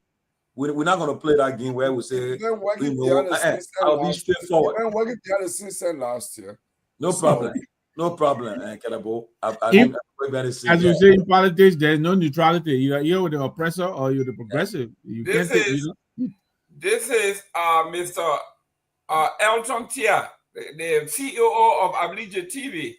He says here, hello, I am wannabe Elton Tia reporting live from AML US 700,000 K rehabilitation bridge, and then tears. But tell him to come. Yeah, I told him. That's what I told him. I said the CEO will not stop you from coming. He says, maybe he did Metaski and gave us something. So I told him, I said, he said, Mr. Gamer, you're not on the ground. This is your hometown. How you not a platform. Maybe the person who brought the message, not a platform. Yeah, no, but I told him, I said, he said, you from Buchanan, your hometown, how you be, you announcing bridge and you're not here. I said, I don't have to be there. I want to report in the news. So Mr. Elton T are going to come. There was something that someone said. You see the water that Robert drinking? I can't water there. No, they can go Liberia. The man drinking Perrier. You know, the man said when he drinking wine, the kind of wine he drink a Dom Perignon. So you know that $2,000 bottle. But a CEO, somebody said, one of those guys said, what has the Clyde Reed done to the opposition combined? And I told them they have galvanized us. We have everybody is a consensus that we got better class, we got better ethics, we got better morals, and we talk straight. So I reached out to the Spoon folks. I said, Mr. Spoon, if you have time, come on and read, come on the closing argument. I challenge him to come. I dare him. Listen. Well, yeah, Robert. I dare him to come. I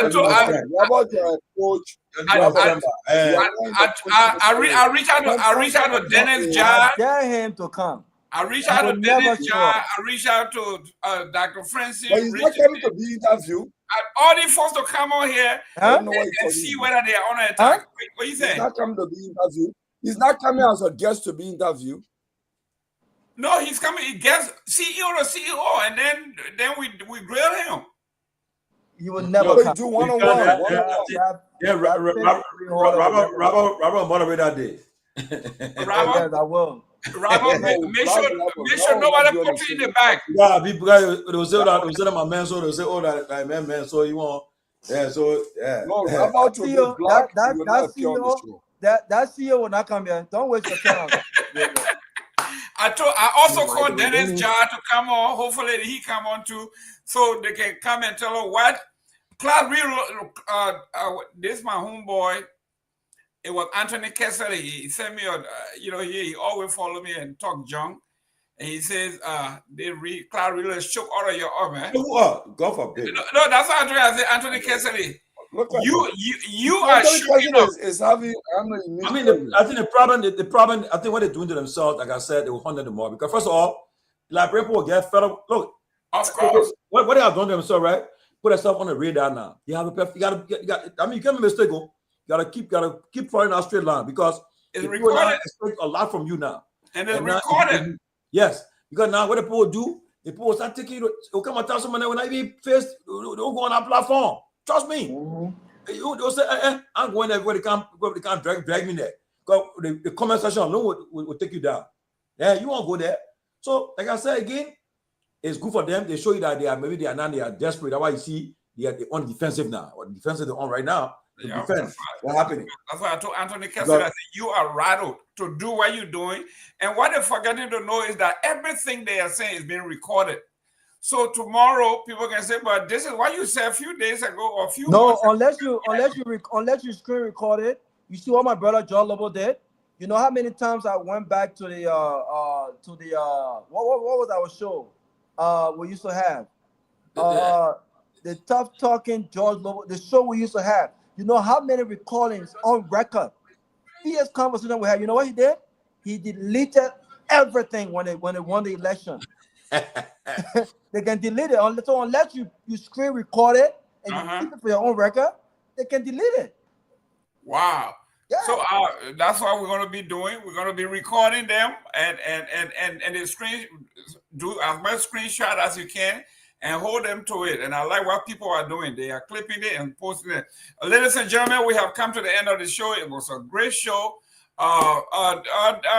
Namwe, your 1 minute closing, man, so we can go.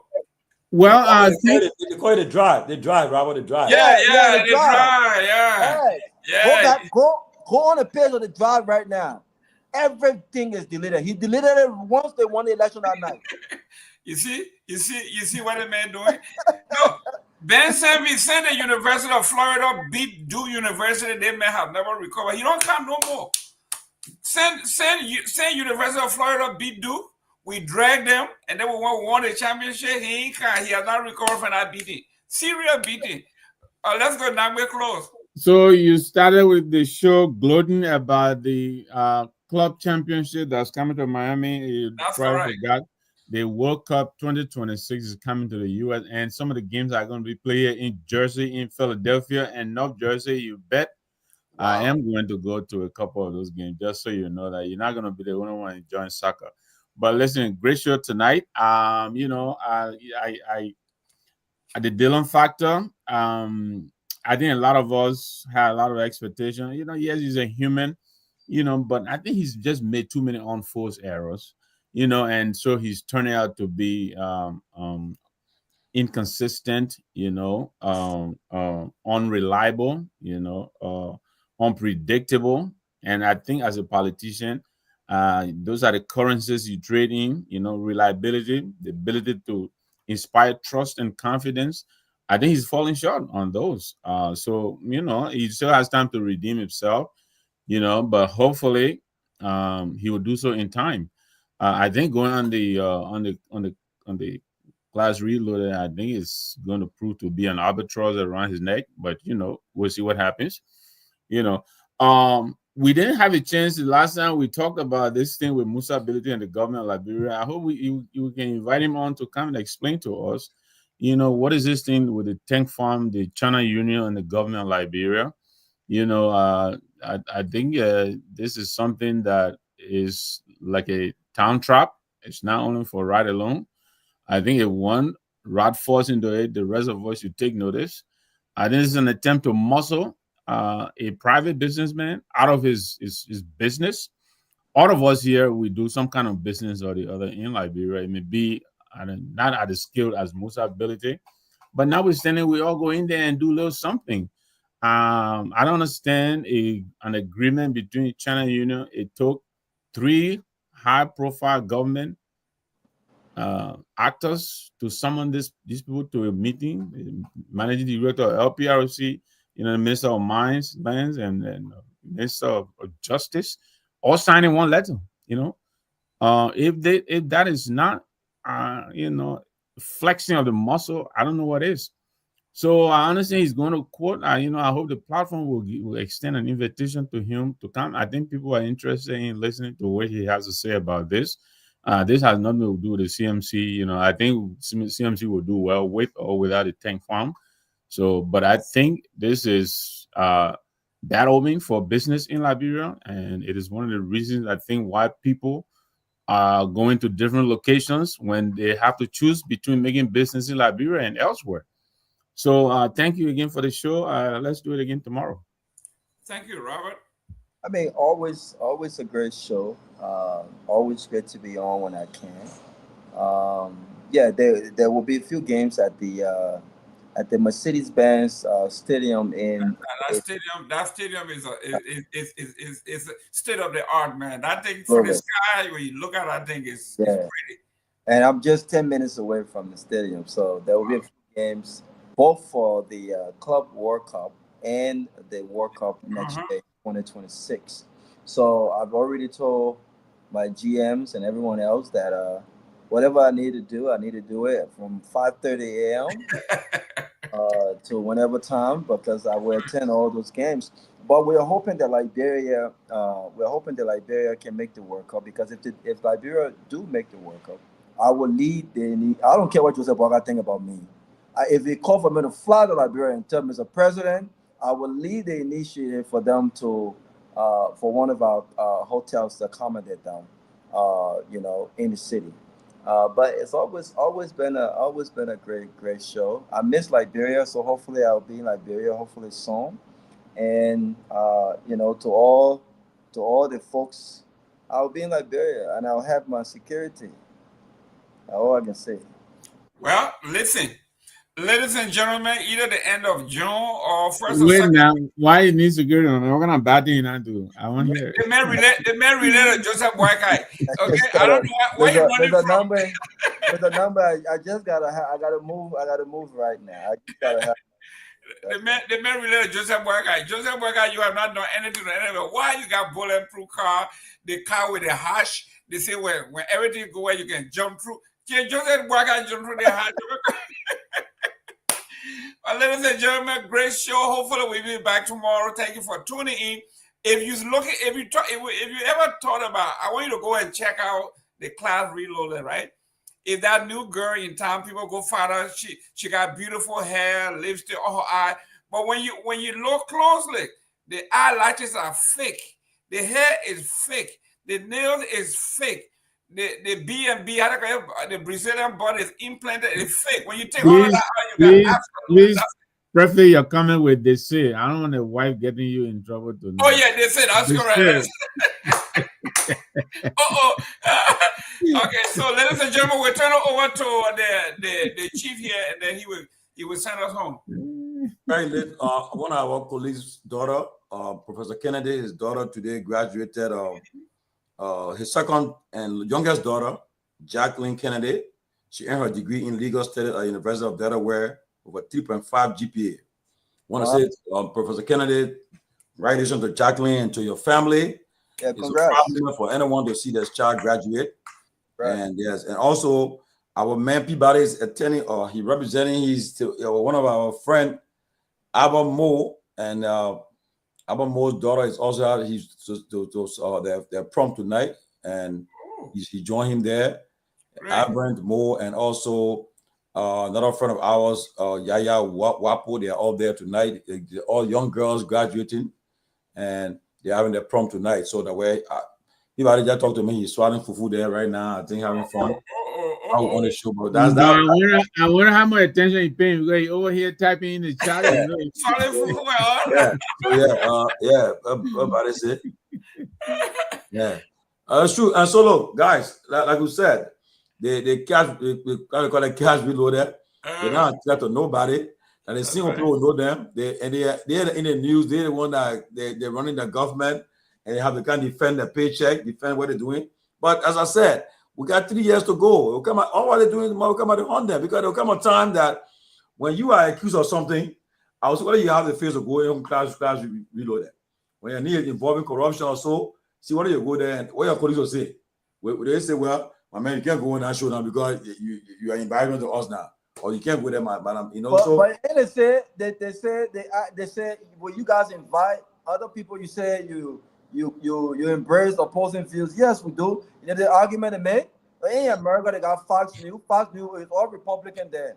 So why we don't need people from CNN to Fox News. CNN people don't need people from Fox News there. That's the argument. So that the government channel right there now. Everything they say about the government actually will be fine. Everything. That a regime channel. So LBS is not gonna go anymore. They got their own. So that can't happen now. They have to come here. No, LPS don't have the 55,000 views. LPS don't have the 2.9 comments. I mean, it's not effective. It's not on social. So they need something on social media. So I mean, but I know Fagon may join them. I know Fagon in Ghana the week. I know he said he would join them. I think maybe he'll join them at some point in time.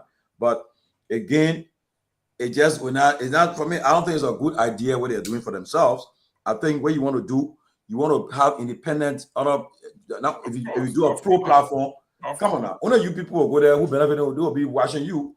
But the whole idea is not good. Campaign is over. You ain't been in government for even 2 years yet. The focus should be on working and trying to rescue the people. That's what your aim should be on. Working and trying to change lives, impact, help Joseph Boakai achieve his agenda. That's what your focus should be on. You know how long these guys are spending on that show? It's a waste of time. If the government is doing so well, let the people tell your story. The Kobo sellers and the mom and pop shops owners, they should be able to tell your story effectively. It's clear what's happening here, man. But they won't invite people. They won't invite me. I will tell all of them, you guys, come on, man. You know, they can't. So it's all yes, sir. Yeah, you saw my brother Joe Lobo with his loud self. This government is doing well, and this government will succeed. When you're asking all the private sector investment you're talking about, how many have come so far in the country? You can't say it. Well, ladies and gentlemen, the chief is here. Check us out. Yeah, so again, guys, let's continue to hold it down, continue to do what we got to do. And at the end of the day, I believe that come 2029, I got Ben. Ben said disagree with you guys. but Ben, why you joining now? Go join that. Auditioning? No, but on a serious note, right? I think that because they realize that, they're taking it personal way where my man Stanton. That's what they're doing it for. Because Stanton be on their back, he been grilling them on their back, he go after them and he has all right. The man used a platform to defend them, to make a case. I mean, I remember it wasn't easy. I mean, it came a time when it says boom, during election time, Madela Cooper. I mean, what do you call it? I mean, the whole group were there. I said Senator Conner, John Malu, the whole group, they were there. Boom, I mean, well, there, they were moving there. But now, and that's why.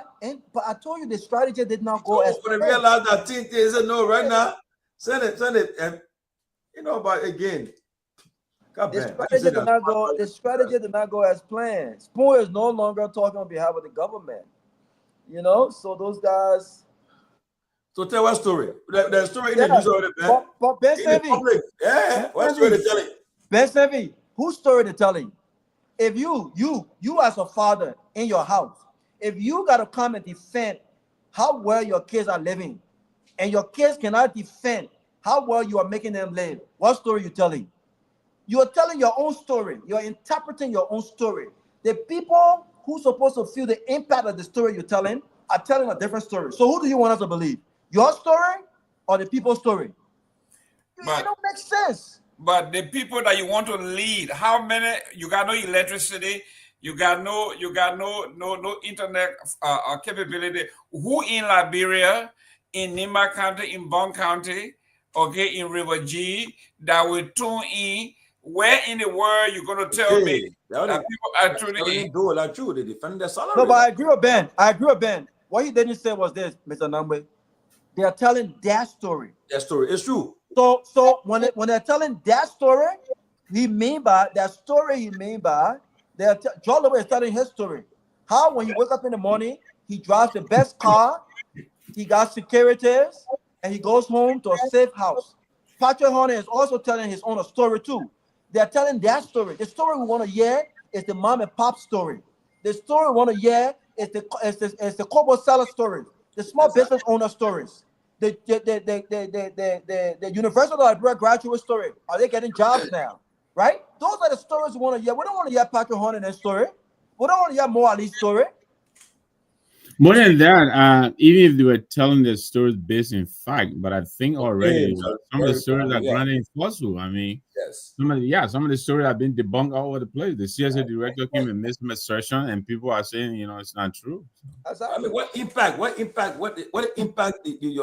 have an impact on the citizenry? Where the person is saying, look, we should buy rice for this amount, but today rice is now we enjoying it. Somebody say, well, we don't have jobs yet. Today we're having jobs opening. People are investing in the country. Jobs are open because you got to impact people's lives. Now they're saying infrastructure. And some of these people are saying we voted for this man because we were convinced that he would have done better than George Weah. These are not people who are citizens per se. They're saying we voted for him, but now our businesses we used to make 5,000. Now almost 5-6 hours we can't make the amount. That's the story that are more impactful than Patrick Horner and all those guys on our platform are good right now. Let me digress to the guy before we leave. Yesterday in the Oval Office, you saw Trump to that guy from South Africa. No, but look, the guy too. He looking at what do you call him? Malema, right? Malema, Trump playing Malema video, and Malema talk about you do the white people and thing. Then he said, I just seen that. My folks are lying for. He said, I just seen another video, but I'll find out what happened. Come on, give me a break. Trump is not a conventional leader. He care. Trump said, he told me, well, set up. I think Trump Elon Musk did that set up. Say, look, when I'm ready, I will give something. Put it. Thank you. He said, you play that video. When you play, see my. You're right. It was not a coincidence. That thing was set up. It was set up. Trump gave some 4 minutes. If you put it right on the spot, and Malema talking, way you're talking. I don't think how you government control talking that kind of way. So Trump said, you see it? So you're kidding the white people. Look, and mind you, I can tell you now, there's a damn way. Bravo, came in. African leader will be afraid to go to that office, that way of it. Because you tell him, you say, oh, now you, he said, when you from Liberia, because he said, not bad thing I hear about Africa, not bad things happening in Africa. Not bad things happening in Africa. You said when the person you corrupt, so you still put money at you. You question, right? You care. Guys, I'm out of here, man. No, when he started introducing the guy and said, "This is the president of Saudi," yes, he's loved by many and not loved by so many of us. I knew straight this was not going to go well. Okay, guys, tomorrow. Yeah, gentlemen, have a nice one, man. Good night, guys.